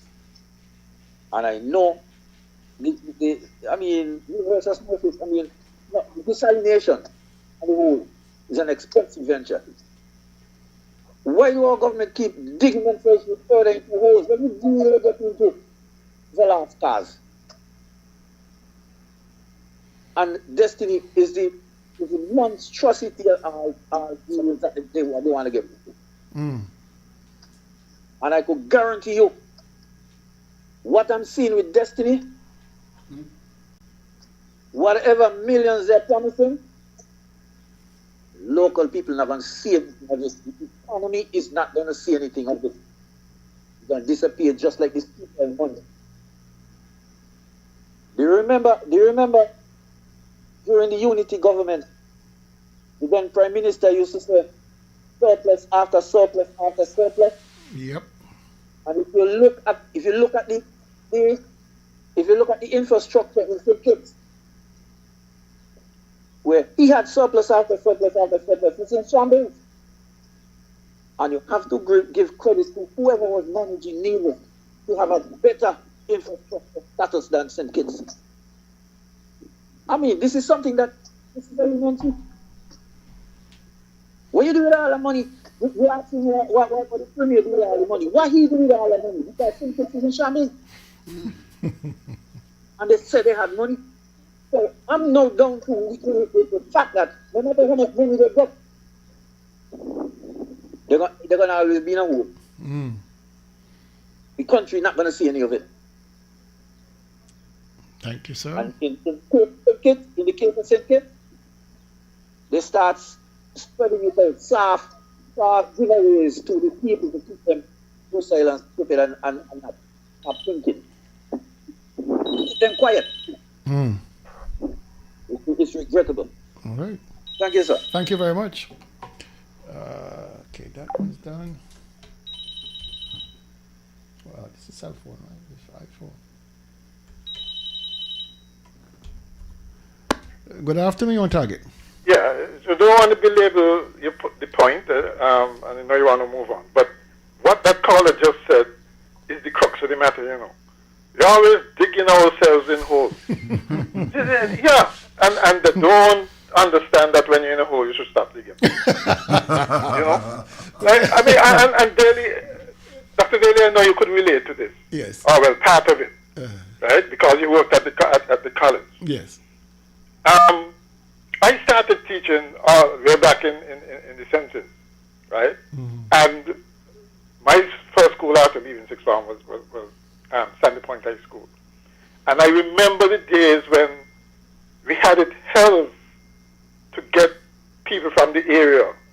We were trying to basically introduce zoning, to get people from the area to send their children to the Sandy Point High School instead of going to Bastille High School. And we know at the point where all the high schools are well established, and it's not a big deal anymore which one you go to. No, because we had the Bastille High School debacle, right, and it became so political, the government feel forced to build a new Bastille High School, not even worrying about the location, but build a new school at all costs.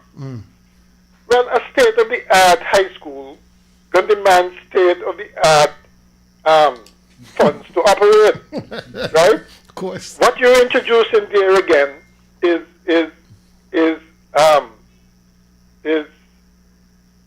quality in the state-of-the-art high school against the others that they have, and you're going to be back to the same bad situation where you know, you have elite schools. It's an area for serving so-called elite people anyway. The border of the Japan site area, right? And you're going back to that. To me, since we're trying to really increase the number of graduates and so on that we have, build a state-of-the-art college, okay, that could eventually become a university. And that is going to serve the whole country, right? And use money to upgrade all the other high schools, but don't leave any behind. Leaving any behind is asking for trouble, right? But like I said, we're in a hole, and we got to study it. We look at dig holes. Thank you, caller. Okay, sir. I like what the caller said. When you're in a hole, you need to stop digging. You need to stop digging. You need to stop digging. Just as an addendum, because he did mention the fact that I was the president of the college and St. Kitts for 3 years. Well, he didn't say the 3 years, but I put that in there for good measure. And by the second year of my presidency at the college, I would have submitted to the cabinet, then that by the Right Honorable Denzel Douglas, a full and complete plan for a new college up there at Trinity. 90 acres. The architect, Mrs. Kelly, Miss Kelly, from Nevis, would have assisted greatly in the layout and design of all the faculties, whether it's health or agriculture, whatever it is. We had the whole place laid out nicely. Indoor athletics, swimming pool, outdoor athletics, the whole like a modern university. And only one question was asked of me by the time I finished my presentation to Dr. Douglas. How much did it cost? And I responded, to be honest, sir, the first phase, which is building the faculties out, about 90 million EC dollars. And he paused a bit and he said, it's doable.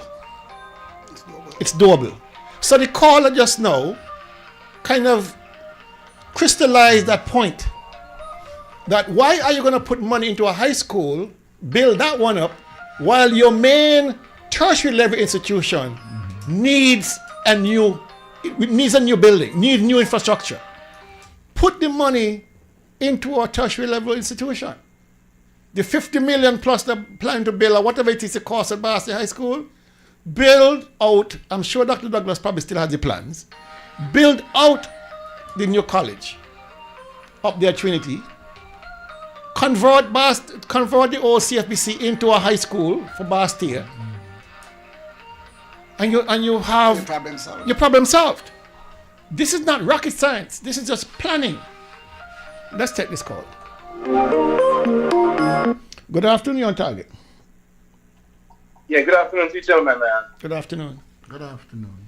As I go back to the desalination plant, right? Yeah, we be comparing the water system. I want to deal with the water system in Nevis and St. Kitts. Nevis seems to have the edge.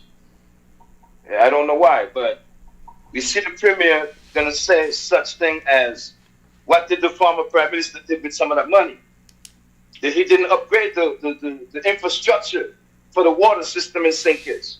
Now we have a desalination plant coming, and we're going to be dealing with the salt from the seawater. But I just want to point to the fact that the desalination plant is coming, but we didn't see no upgrade with the water infrastructure in St. Kitts. You know, what is the salt going to do with them old metal pipes? That's going to be like defeating the purpose. And secondly, I think there was a $13 million loan that was funded by Taiwan from USA, some type of partnership with the USA and Taiwan, right? No. The $30 million loan was CDB. The NIA got guaranteed by the federal government to do the water system on Nevis, to replace all the metal pipes with polyurethane pipes. And so that program, I think, was completed recently after all these years. I think it's finally completed now. The $30 million CDB. That's completed. That's done. Yeah, that's what I'm referring to. And I want to thank you for clarifying that, because no matter what, still, I pointed to it because it's a loan. Money that got to be paid back. You know what I'm saying? So I just want to highlight that loan and the fact that the water, the pipes, the infrastructure did not upgrade in St. Kitts. I don't know. I don't want to say something that I can't verify. I know they've been doing serious upgrades on St. Kitts with the same removal of old pipes and putting in new polyurethane pipes. So I'm assuming that process is continuing. I don't think they're using old metal pipes. Those, I think, are abandoned some time ago. Yes, I want to agree with you with that point. I don't want to be definitive either. I want to hope that they're going to replace them to accommodate the desalination plant.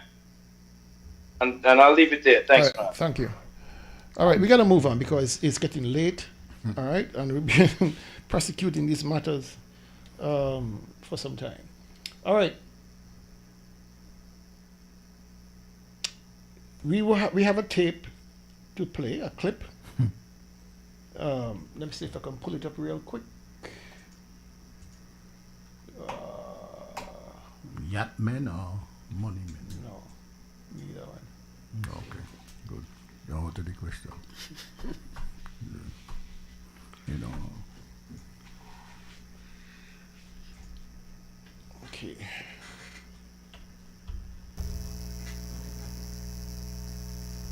Good afternoon, folks. We are here at King's Garage at Long Point. And as usual, the man has many words of wisdom to share with us. This time, he's being greatly affected by the solid waste management dump, for lack of a better word, over here. And as you all know, I have done several videos and stories about the issues at the dump, but he is a resident right here next to the dump, and of course his mechanic shop is right here also. So let me say good afternoon to Keith Barzy. How are you, sir? Yeah, blessed afternoon to you, Kel, and the general public, you know. Okay, what are the issues you're facing now? Yeah, this afternoon I want to talk about that place behind us, you know, solid waste. Yeah, I could see the smoke coming up constantly. Some time ago, some fire catch out there in the main cell. About weeks ago. And Reggie, to tell you the truth, we didn't see them make no great effort to hold the fire. If you look behind me still, you see the fire burning. The fire burning for weeks. And here the issue. Here's my business place, King. And sometimes for days, I can't walk in this place. Because the wind shift and you see the smoke just got to my place all day. Who I could complain to? I call everybody who I could call.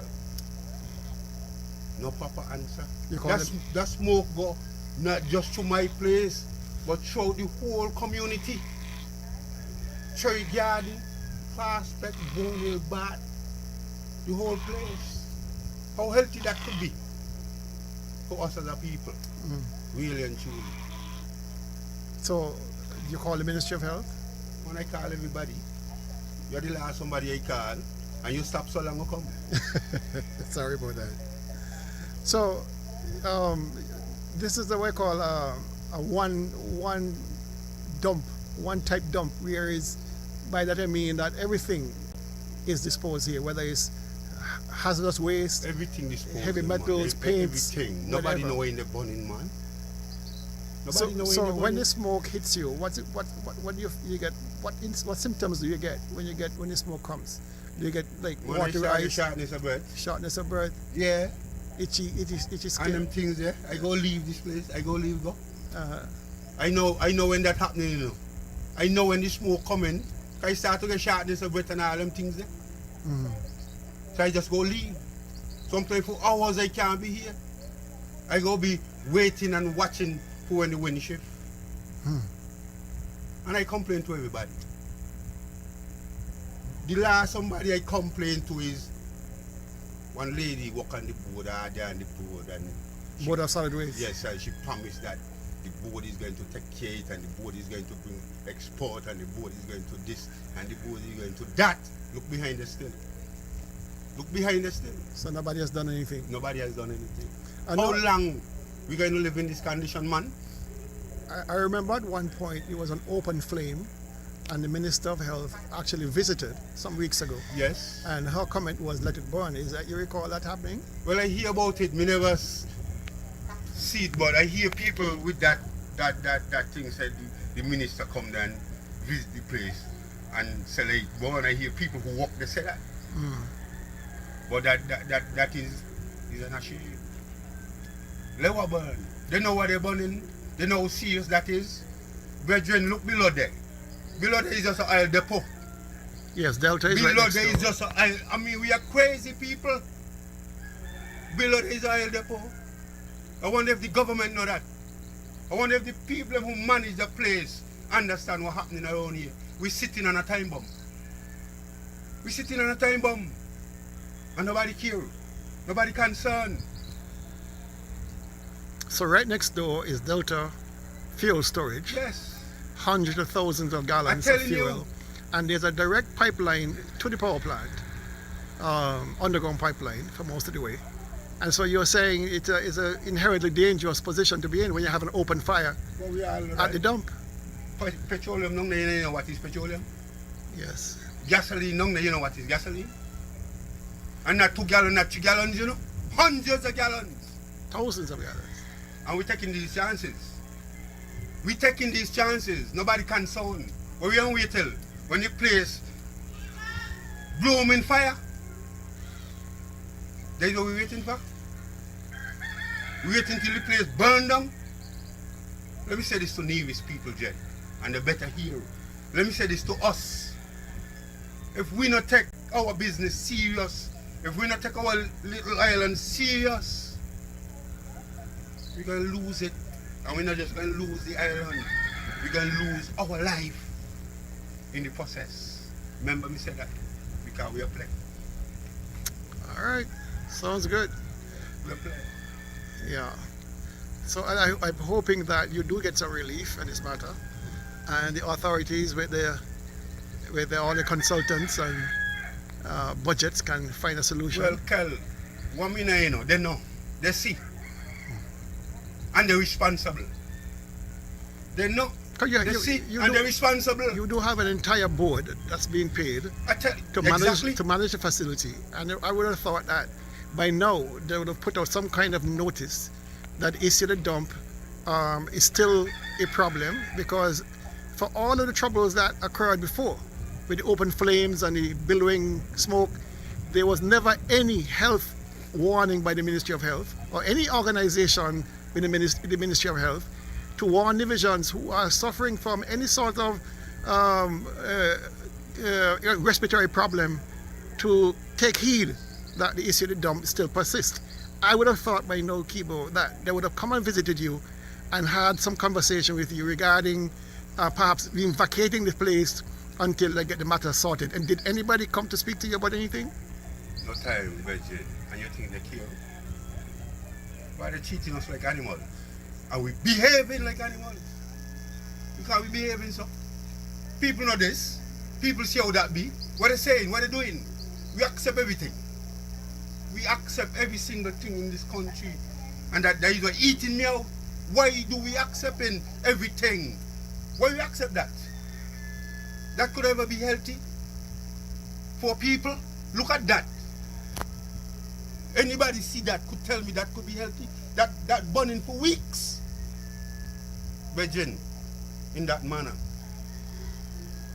Shift in every direction, Virgin. And nobody concerned. Because just to the south is Long Point, and all the businesses along Long Point Road. To the east is Cherry Gardens, Prospect. To the north is Bath. You know, it's just a lot of communities around with a lot of young children and elderly people who are the first to feel the effects of respiratory conditions like such as what can come from this kind of smoke. And the continuous belching of smoke is not helping either. So, any last words, my brother? Yeah, my last word is to Nevis people. My last word is to Nevision. These people don't care. These people don't care whether we live or die. See where they take poverty from. They take poverty from out the road. Because only people on the street used to suffer from poverty, they bring it in the house. Right in the house from in the street, these people, they are responsible. And we should, we must, and we can hold them responsible. Okay. Thank you kindly, sir. All the best on this situation here, and hope that the matter is quickly sorted. Well, I still pursue it, Benjamin. We not stop, you know. Make sure you keep quiet, you know. We've been calling these people for weeks and weeks and weeks, you know, brethren. And they're just making all kind of promises. Like people is fool, like people is idiot. Okay. Thank you, sir. Common sense. Thank you, sir.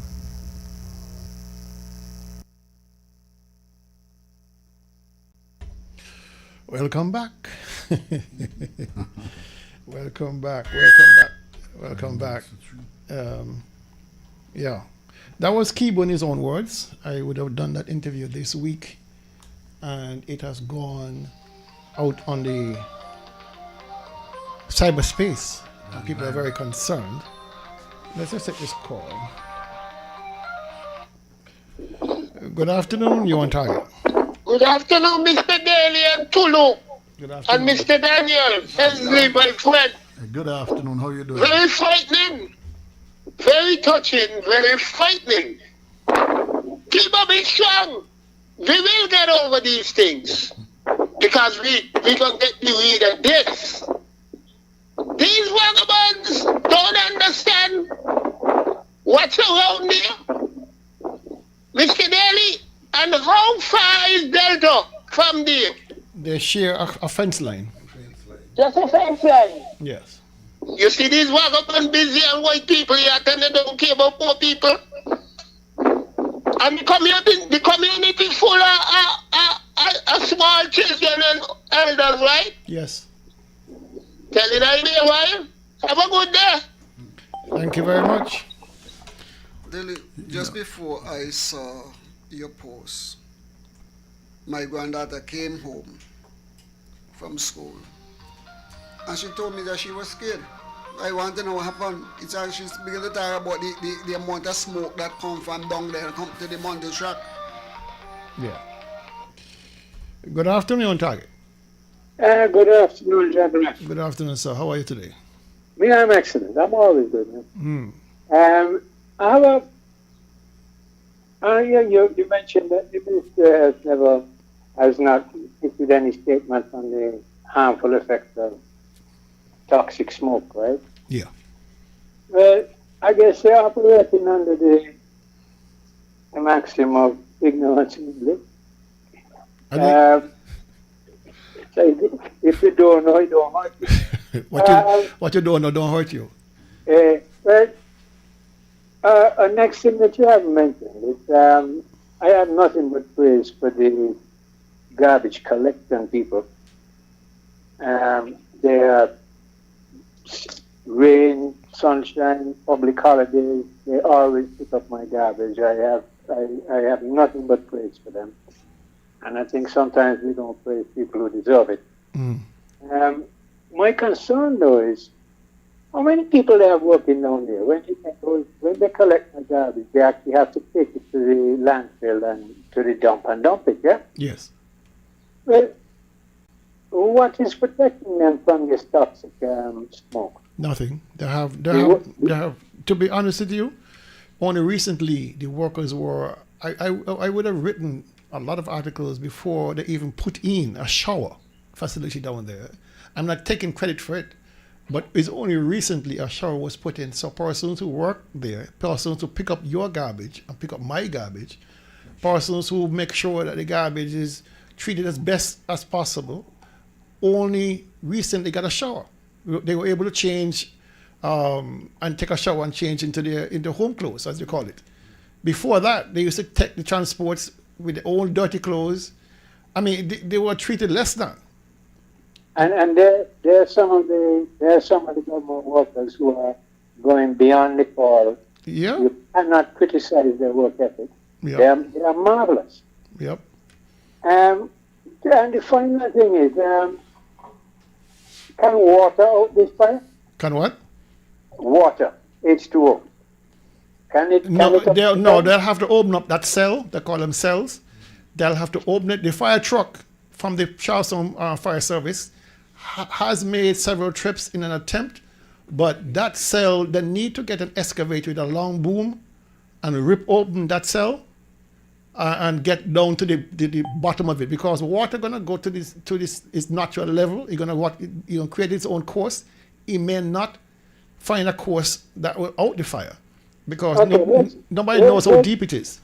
Here's my idea, right? Mm-hmm. The ocean is right next door. Mm-hmm. In fact, half of the dump is in the ocean. That's true.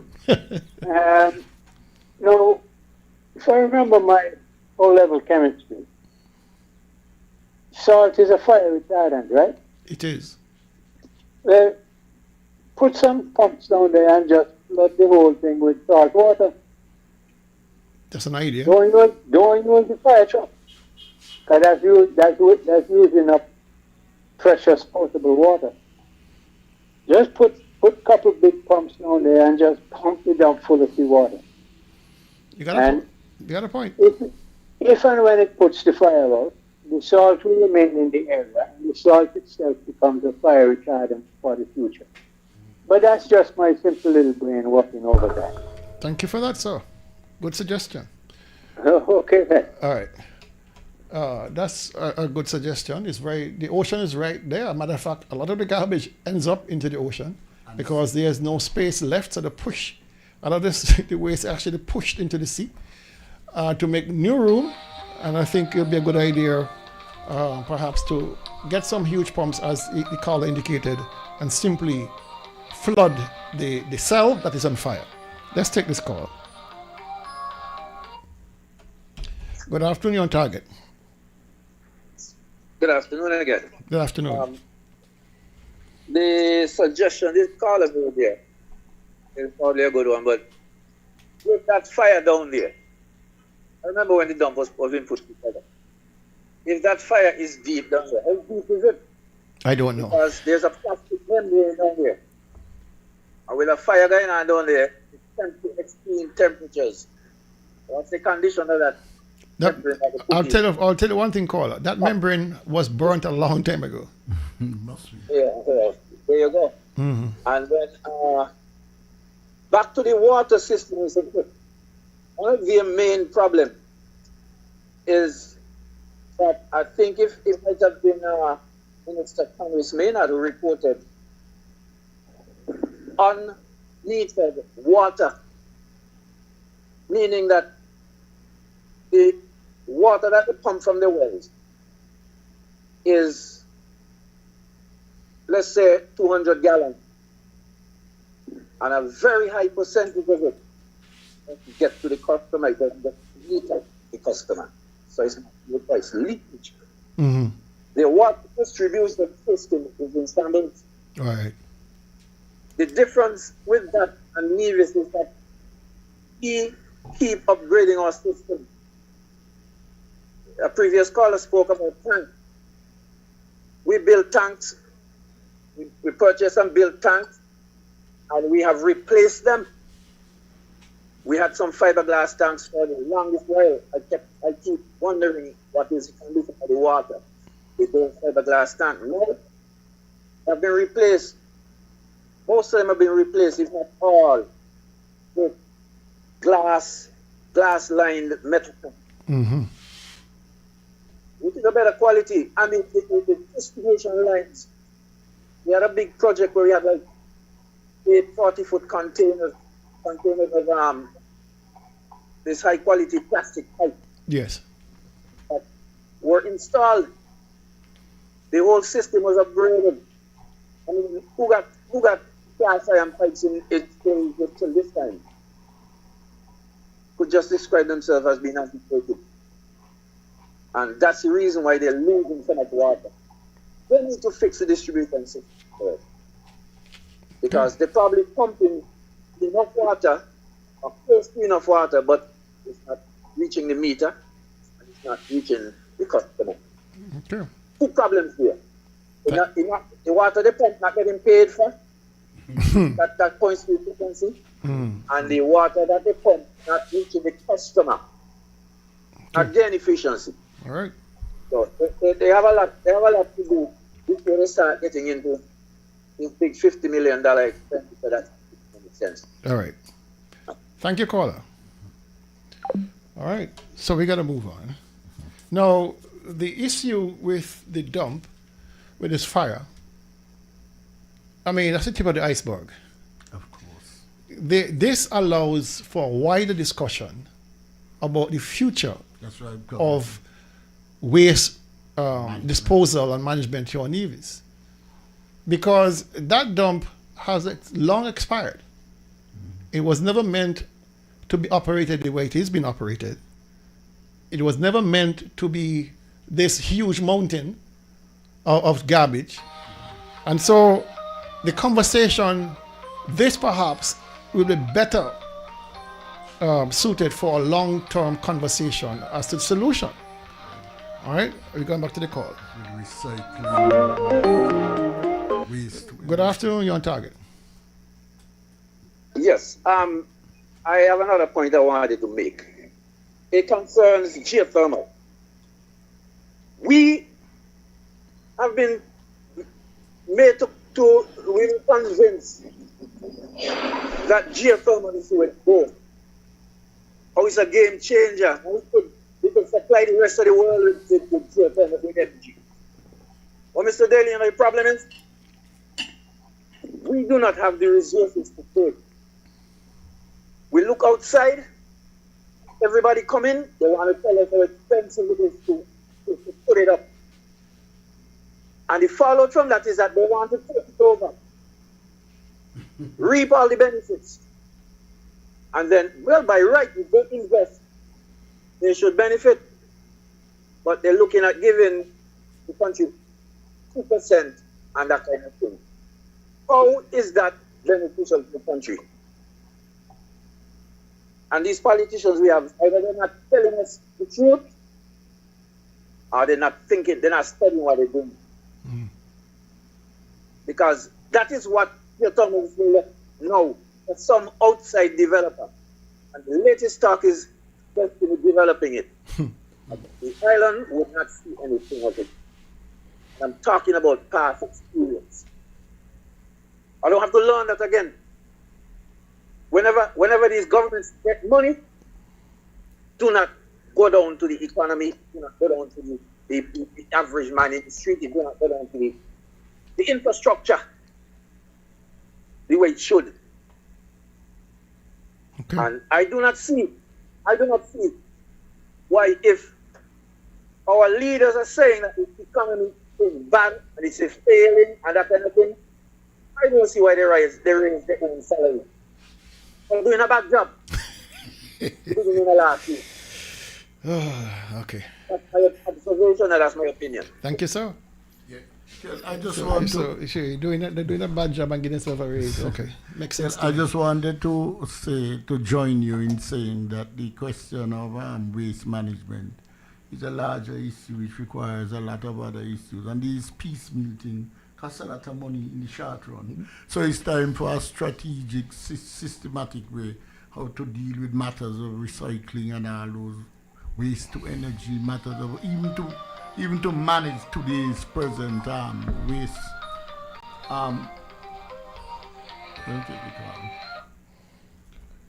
Good afternoon, you on target. Yeah, good afternoon to the general public. Good afternoon to you guys in the studio. Good afternoon. Every time we talk, right, we talk and say we ain't got the resources. We hear that every second, we hear that every minute. So let me ask you something. Since 1983, we wasn't here selling our resources, that passport. So why you want to tell me no money coming for the passport? I tell me no. We need to hold the politician them accountable for the money. We're not supposed to be begging and borrowing and want, because we had more than enough. Let me ask these men and women, what do we do with the money there? Let me hold them responsible for our money. Good afternoon.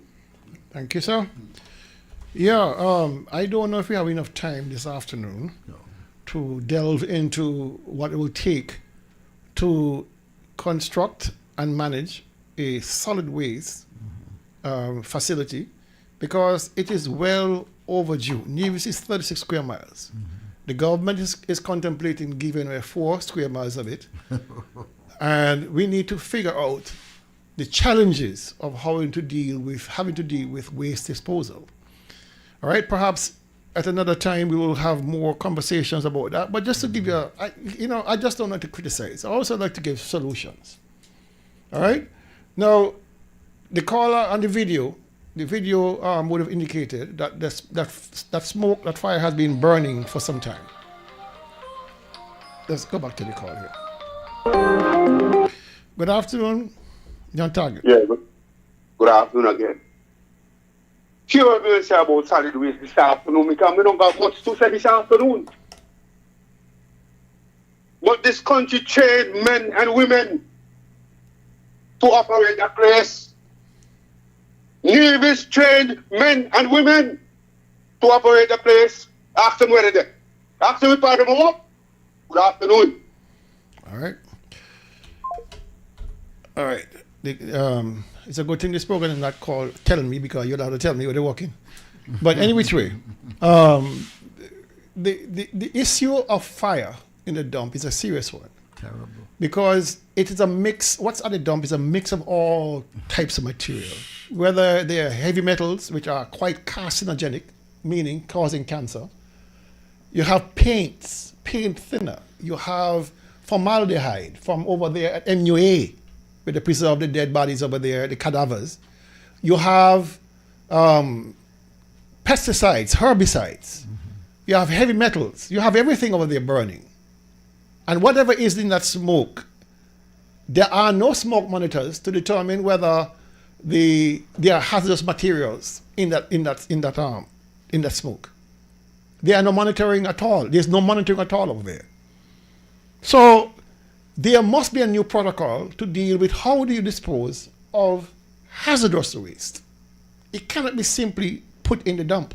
It has to be treated differently. The processes and protocols must be different. Storage and disposal must be considered when you deal with hazardous materials. The organic waste, which comprises about 70 to 80% of the landfill, the organic waste is simply a highfalutin term to mean anything that can be degraded and broken down.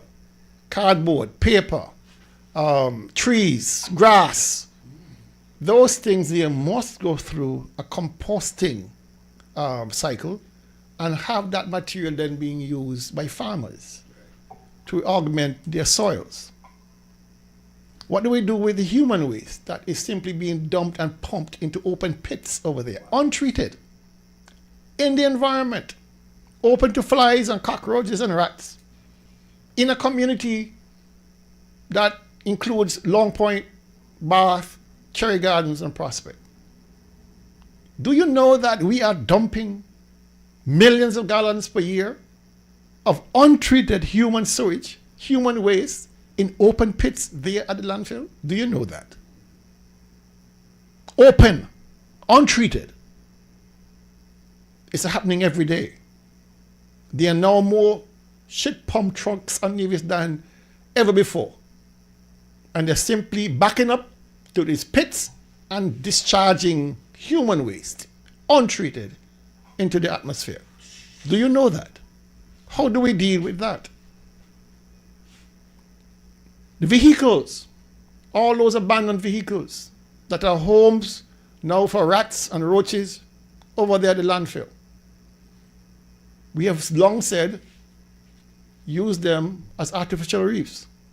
Anchor them down out there in the sea, clean out the engines, make sure there's no oil, no contamination, and use those bodies as templates, as attachment points for coral. They've done it all around the world. In New York City, all railroad cars are being dumped in Long Island Sound, Just a second. as dive sites for persons. It's nothing new. 1986, Kel. 86. The Historical and Conservation Society led a move to get that thing done. Yeah? 1986. That was 40 years after. So, what do we do with the big eyesore of the hundreds and hundreds of thousands of tires over there? There was a waste to energy proposal under the system government. They promised they will get it done, where you can shred these tires and burn them for energy in a small waste to energy plant. Pyroclastic. This is off the shelf. Tire baler out there too. The tire baler does not solve the problem, Hensley. The tire baler simply reduces space, but it does not dispose of. But the idea was to take them away to countries. Well, we have not done anything. When I left, the idea was to take the tires, and I think it's Mexico and Brazil which use them for housing. That was the idea for starting. Well, the idea is now dead. So we need to have a method. In the meantime, the tires are there. Nobody is dealing with them. They are catching water when rain falls. And they're breeding mosquitoes in the millions. Almost. Listen, you could ask Kibo if you think I'm lying. When it gets dark, anytime around now, about 5:30, 6 o'clock, I do not hang around by Kibo. I don't know how he does it. The mosquitoes. Those mosquitoes come in clouds, like a wave of jet fighters, unafraid of you. No, but you're. I've seen people on their vehicle welding, and all you hear is pop, pop, pop, pop, pop, and you wonder what is it. And when you look under, is the mosquitoes flying through the flames of the welding of the torch, and they're exploding. And I said to myself, how do you deal with that? And he pointed to a bin right there, full of big and bop cans that he has to use to get some kind of relief over there. Right? See, he's a better man than me because I couldn't deal with that on a daily basis. But to say the least, where is the policy from the government regarding solid waste management? We have now attached to every water meter on Nevis a $25 charge for garbage. That meter charge generates hundreds of thousands of dollars for the government every month. The money is not going into the management of solid waste. It's going into the consolidated fund. All that comes out is a subvention that helps with paid salaries and buy fuel for the trucks and maintenance costs. They cannot develop any programs over there to address these matters. And so I do feel a bit for the management over there because you can't do anything without money. But the money is provided. By who? By the citizens, by the $25.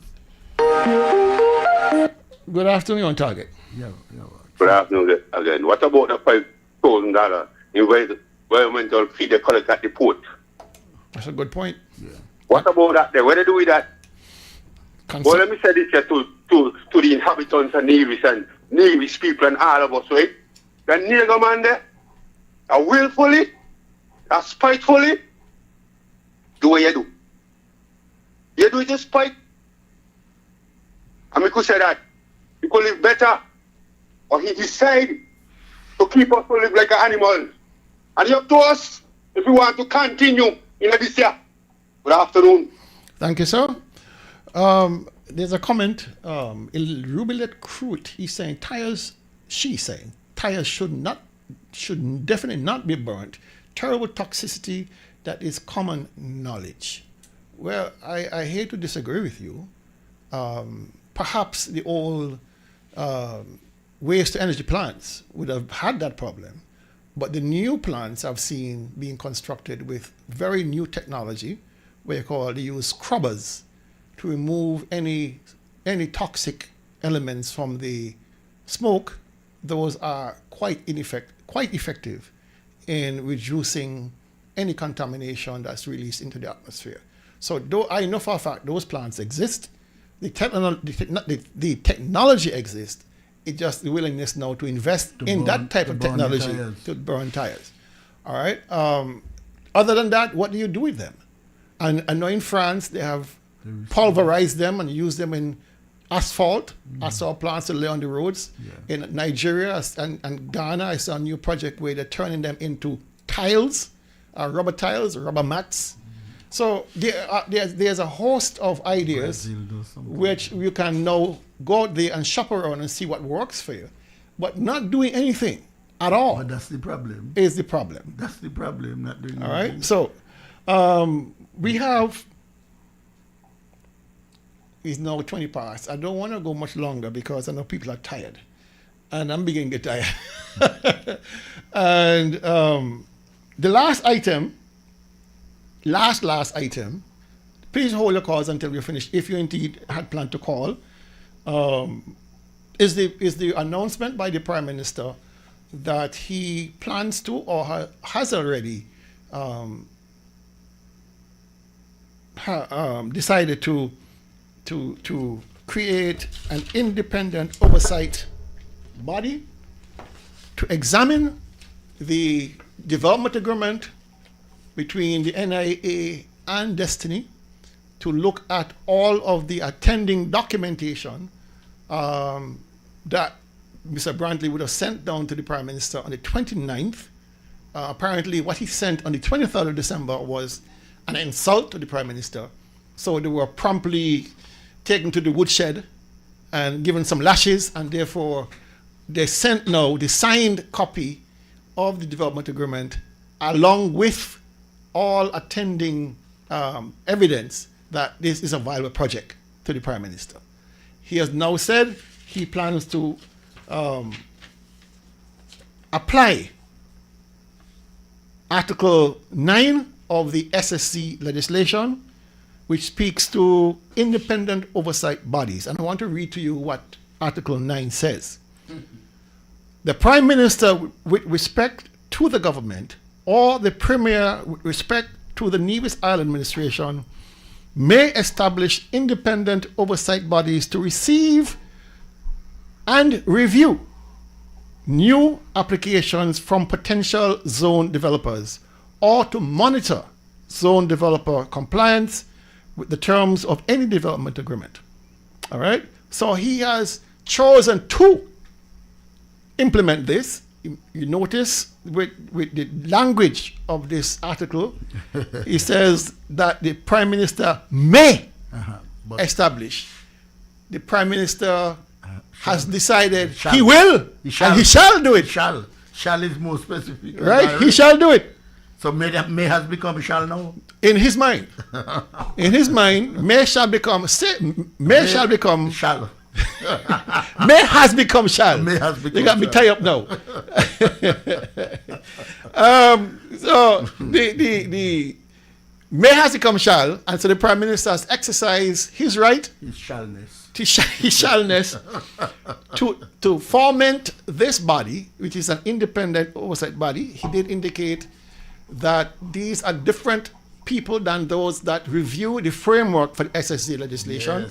Yes. Different people, same organizational representation, but different people. So the chamber will be represented by a different person that went on to the SSC framework. The churches will send different people, blah, blah, blah, blah, blah, down the line. He has not set a deadline for when this body will be seated. He has not announced who the chairman is. 2030. Or anything like that. All right? But it's very, very interesting, gentlemen. Very interesting that our Premier, who made a little bit of skirmish early on, right after the legislation was gazetted, saying that he intends to form an independent oversight body, and he invited Dr. Janice Daniel Hodge, the leader of NRP, by letter to be a part of it.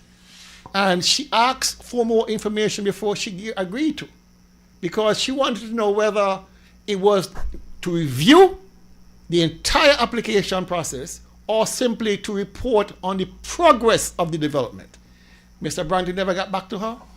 He has never moved on with the independent oversight body, and so it shows a clear intent that he had no desire to do such.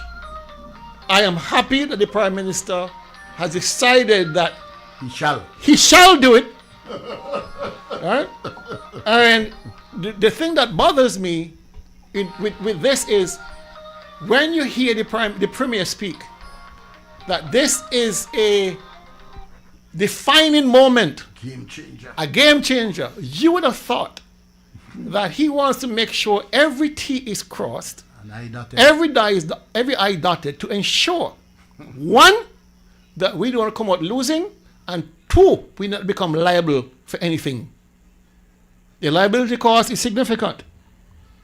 This oversight body on Nevis would have been the first step to prove authenticity of this project, to look at all those supporting documentation of GDP growth, of employment, of revenue generation, all that.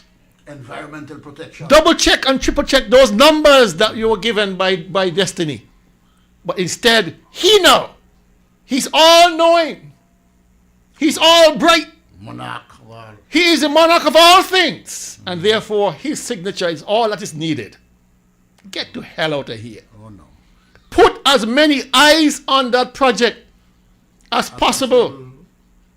Because if you mess up, It means the Nevis people will be held whole in the shitty end of the stick. It means our children and grandchildren will be paying for your foolish mistakes.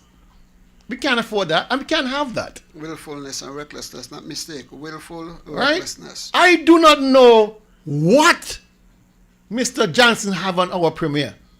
But whatever it is bad. Bought and sold.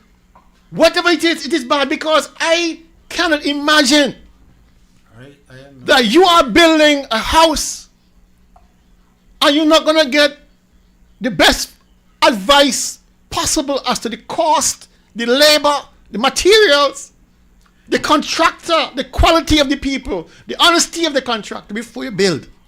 And you're asking us to simply accept the fact that you have laid eyes on the document with no requisite expertise in economics or planning or infrastructure or EIA or anything. And we are simply to take your word for it. Because your name is who? Jesus Christ. Give me a break. He has let down the people of Nevis. He has embarrassed the people of Nevis. He has embarrassed the Premier's office. And the rest of his cabinet colleagues should be ashamed to sit there with him and allow this travesty to occur. They should all be held accountable, and they all must be held accountable, and they all shall be held accountable, because what they're doing is putting Nevis in the sights of lunatics, people who are hell bent on coming here and taking this country from us. I'm telling you something, my people. If we don't take this thing seriously, we are in for a world of hurt.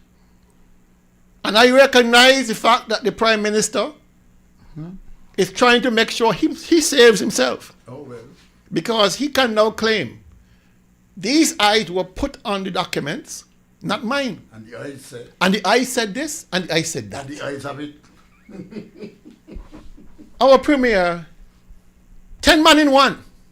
40 man. He's now saying he don't need no more eyes. He's all knowing. Really? I've never met anybody so arrogant and so stupid at the same time. This is a classic narcissist who believes that his word is all that matters. But I'll tell you something. Whether it passes into the federal house or into the local house, before or after the elections, it will be a referendum. It must be. It will be a referendum on these people. It must be a referendum. The Prime Minister is trying to make sure that no such thing. That he does not sign before the elections coming up. He doesn't want any smoke from PLP or PAM. He does not trust Brantley over here to hold on. So he's going to make sure that whatever happens, whatever he has to do to make sure this does not come, this does not end up on the ballot where people are choosing their leadership based on what happens here on Nevis. He does not want that. And so expect that this matter will be kicked down the road as far as possible till after the elections. This is the situation here. Let me ask you something, Kel. The first time he sent the document to the Prime Minister, he didn't sign. He did not sign it. So he signed no? Well, why would you accept an unsigned document? Yeah. So what he means, you mentioned the whole idea of the arrogance. You send something to the Prime Minister of the country and you don't sign it and expect the Prime Minister. He thought Drew was as foolish as he thinks Drew is.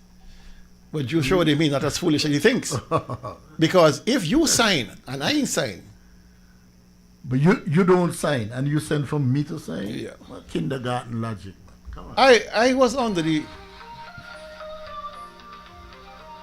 the misapprehension that the process was different. I thought after Brantley signed, he would have gone to the NIAS, the Nevis Annual Assembly, get ratified, and then tongue to the federal. No, it's not that. This is our last call for the day. Last call. Good afternoon. You on target? Make it quick. Yeah, Daily, real quickly, man. I think Danny might have got back at you with a question about that first document that was sent down on the 23rd about the Destiny Project. Yeah. and the one that was sent after was the 29th. Can you really clarify for us? And great observation about that Destiny project being a referendum. No one of these politicians can defy that. It's definitely going to be a referendum. And the observation that you make, the Prime Minister now might just kick this down the road until after the election. Thanks, man. You guys have a good afternoon. Thank you, brother. Yeah. Whatever that document was that was sent down by the Premier on December 23rd, it clearly did not sit well with the Prime Minister. Oh, come on. Because he has never referenced it in any conversation. He has never acknowledged it in any fashion. The Prime Minister? The Prime Minister. All right. So he tells you. Put it in the out of order bundle. Out of order bundle. One time. How dare you? But that is the arrogance and this idea that you are greater than the Prime Minister and therefore you can say whatever you want. But and he had to now come back to the drawing board, assemble all of the attending documents and send them down humbly. But wasn't he humbly on the 23rd saying that? But you realize that he never said it? He has never said it? No. Has Mark Brantley acknowledged he sent the 929? No.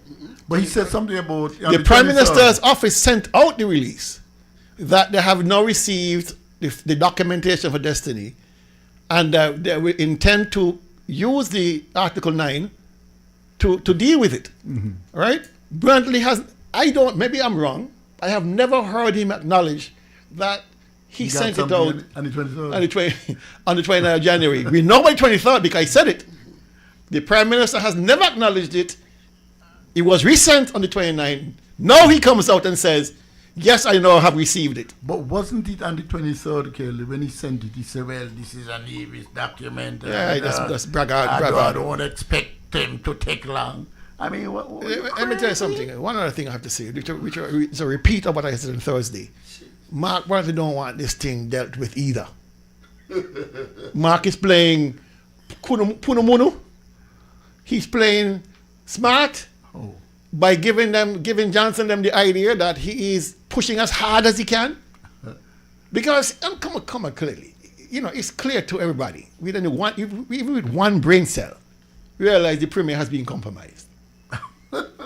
He has been. I don't know in what fashion, but he has been clearly compromised. To swim against the tide of political opposition, to swim against the tide of local opposition, church, chamber, bar, professional people, you're swimming against the tide. Why are you swimming against the tide? These are voters. Why are you thumbing your nose at them? The danger that you face from Johnson is greater than the danger from the polls. What? Really? The danger from Johnson is greater than the danger from the polls. I could. You end on that? I end on that. I end on that. I end on you that. You need to repeat it so that the public will see. Anyhow, we are done for today, people. Thank you all for your patience. Thank you for staying the course. We will see you again next week. Saturday, same time, same day. Oh, shucks! There were 3 tickets left to give out. Yes. Question number 3. Question number 3. No. I got to do it on my show. No. The questions, we have 3 more questions.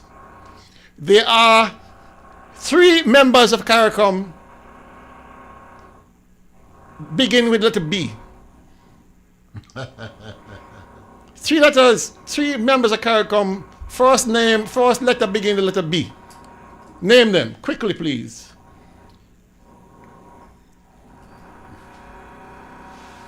Full members? 3 full members of CARICOM.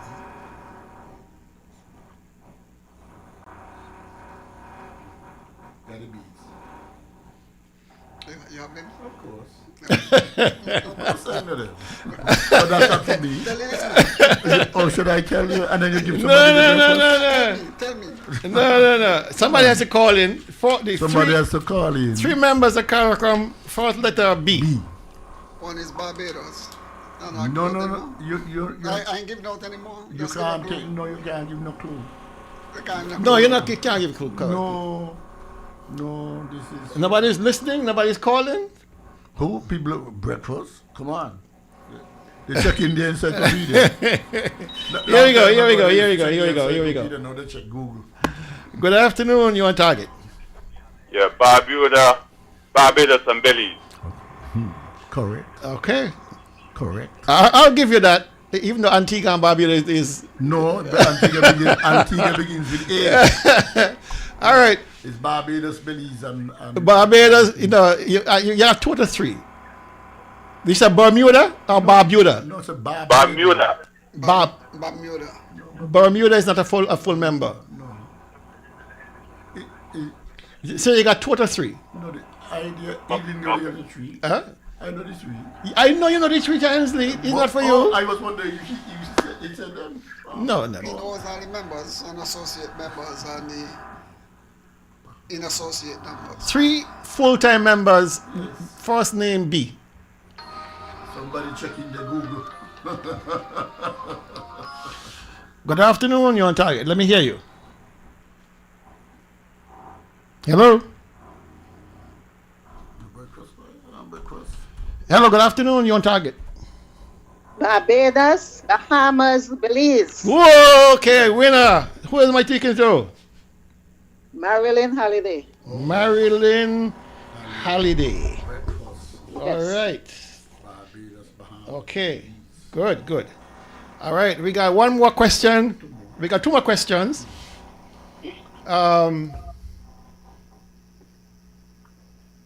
Name the country furthest north that is a member of CARICOM.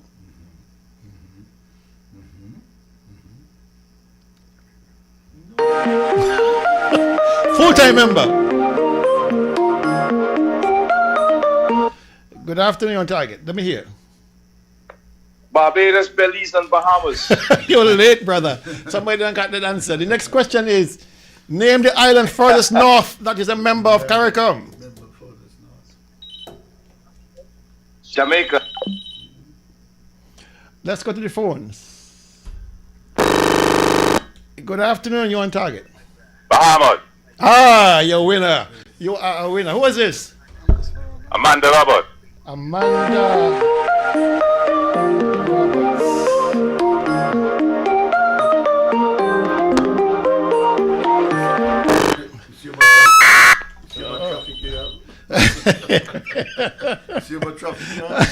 All right. That question has been answered. So let your phone cool down. Let your phone cool down. We got one more question. Let your phone cool down. Listen carefully to this last question. All right. When did Haiti become a member of CARICOM? When did Haiti become a member of CARICOM?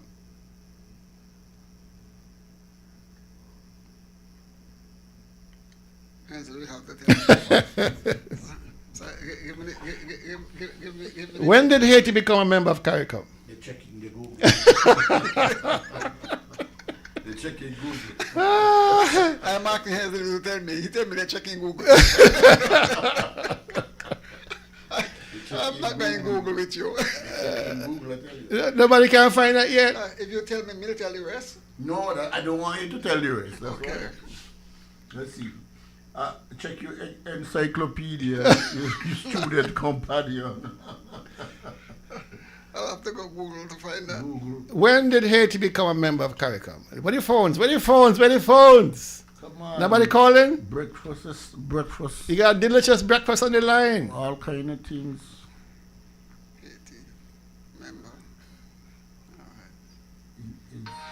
Okay, here we go.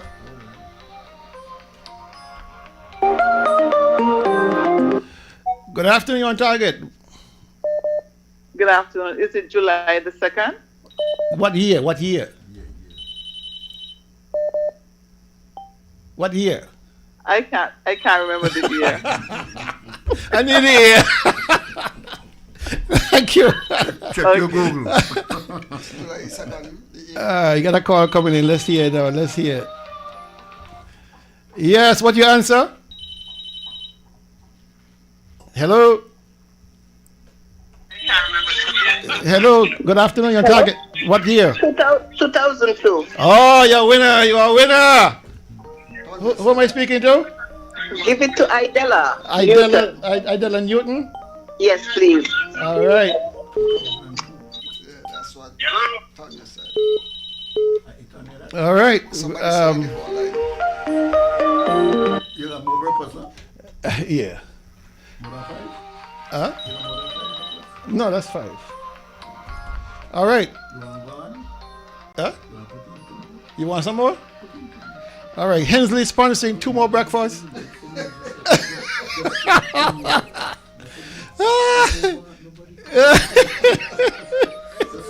we have 2 more breakfasts sponsored.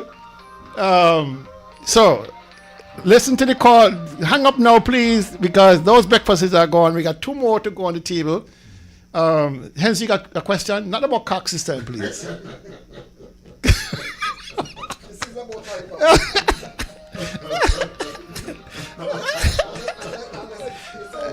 Where is the headquarters of CARICOM? Okay. Hang up your phone, please, because this question is very important coming up.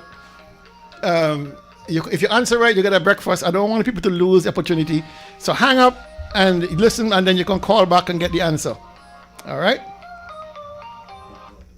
Okay. Listen, the person who just called and give him a chance to get reset. I wonder if this is something else. Good afternoon, Target. Hello? Yes, all the questions answered already. No, you got 1 more shot. We got 2 more breakfasts to give away. So hang up your phone and then try and call back in. The one with Haiti answer already? Yes, the one with Haiti is answered. So you got 2 brand new questions coming up. All right. Question for 1 breakfast, 1 delicious breakfast, courtesy of NRP St. Paul's. 1 free breakfast coming up. Where is the headquarters for CARICOM? Where is the headquarters for CARICOM? If you can answer that, 1 delicious breakfast for you.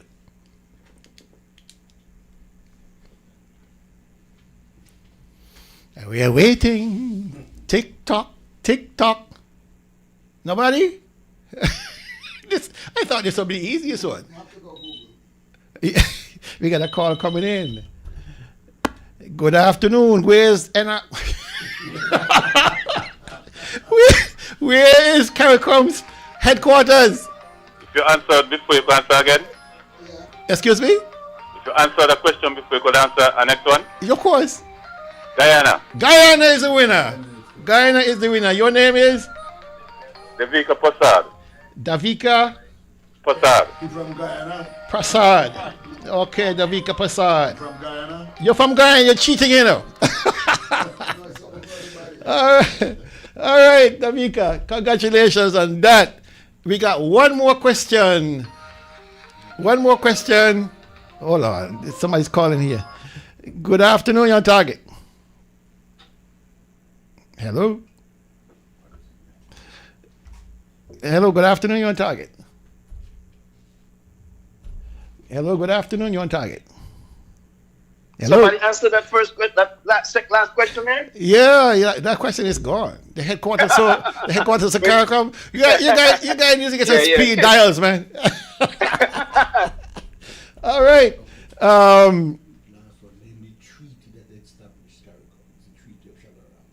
All right. Now we got the most difficult one, I believe. There was a treaty. There was a treaty signed to create CARICOM. What's the name in Guyana? In Trinidad. What's the Yeah, what city in Trinidad was it named after? The treaty that set up CARICOM, it was named after a special place in Guyana, in Trinidad, sorry. Can you name that place? Let's take this call here. Good afternoon. Can you name the city in Trinidad where the treaty was set up to create CARICOM? Hello? Ramos. Excuse me? Chagaramos. Chagaramos! Winner! Treaty of Chagaramos. Your name, please. Dolge a penny and you can give it to someone. You Dolge a penny again? Will you be a encyclopedia? No.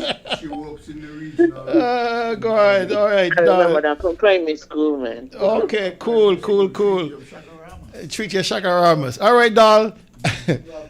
All right. So now the mere fact that Doll has given away her 2 tickets that she won, we're gonna continue until somebody gets those 2 tickets.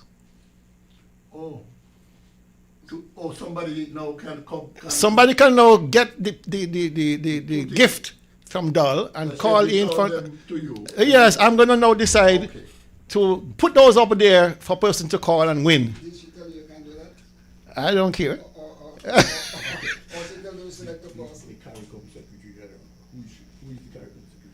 All right. Oh, I got one for you. You ready? All right. Who was the outgoing chairman of CARICOM? Who was the outgoing chairman? Who did Dr. Drew succeed? If you win this, you win a breakfast. Let me hear you.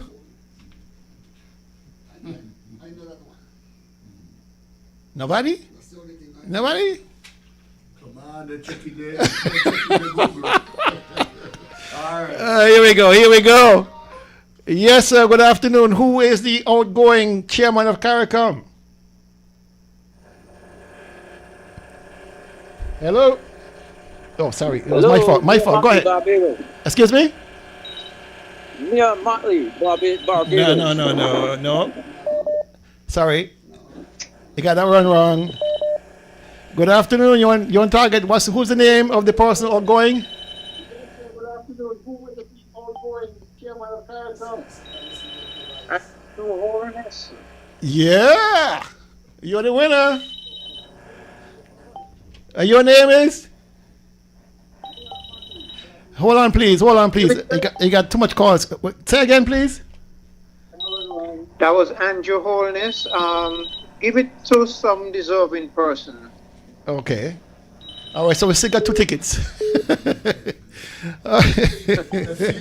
see if the deserving person have the knowledge to get the breakfast.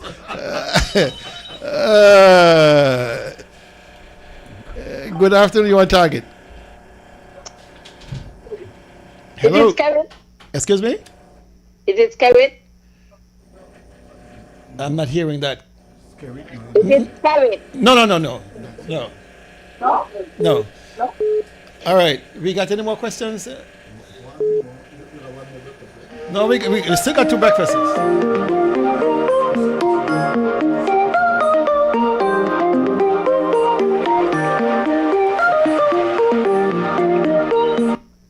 Okay. Hello. Hello, good afternoon. You're on target. Good afternoon. Barely someone answer yet? Yes, and that answer is gone. We're going to get 2 new questions right now. Okay. All right, cool.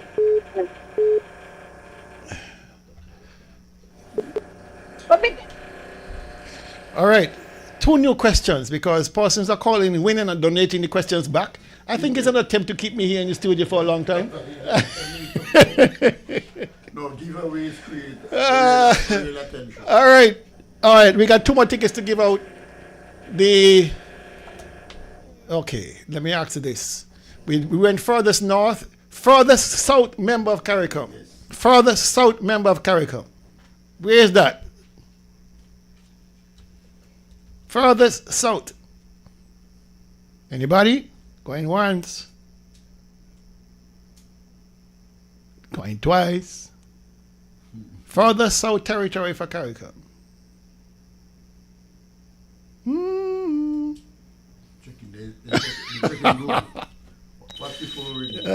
Here we go. Checking Google. Good afternoon. Suriname. Thank you, sir. Your winner. What's your name? Millicent Cornelius. Millicent Cornelius. All right. Cool.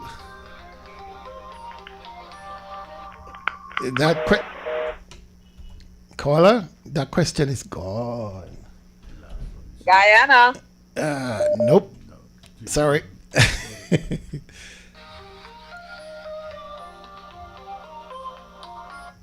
Good afternoon. You on target? That question is gone. All right. One more question for the day. One more question for the day. Get you ready. One more question. And this one not going to be easy.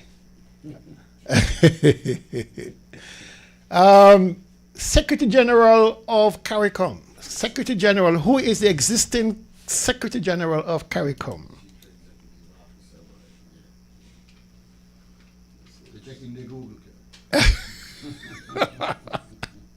The Secretary General of CARICOM. This is the last ticket. There we go, there we go.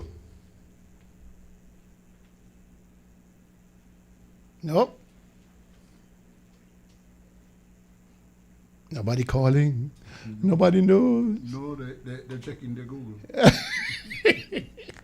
Who is the Secretary General of CARICOM? Well, she's in St. Kitts already, I'm sure, for the meeting. Yeah. Yeah. All right. Nobody knows. No. Crazy. Breakfast is no. All right. Let's see here. Who is the Secretary General of CARICOM? Carla Burnett. You're correct. Yes, yes. Correct. Carla Correct. Burnett. Correct. Your name, please. Melissa Pemberton. Melissa. Oh, Melissa. Dacity. Pemberton. AK. AKA Dacity. All right, Melissa. Thank you all. Thank you. Thank you very much. We are done. They're out of here. Next week, Saturday, we will give away another set of tickets. At least I know I have 5 in storage. And so if you feel like being a part of this exercise, donate and we have some fun. You know, it's not all about just politics and stuff. We're going to have some fun. And it was fun today. All right, so 7 tickets. If we can get more tickets, we got 5 for next week, but, you know. Sorry, everything is finished. All right. So, folks, thank you all for your time and energy and patience and all that good stuff. We out of here. We'll see you next week, Saturday. God's willing. Be good. If you can't be good, be safe. All right. Tell him, keep you while you got doctor.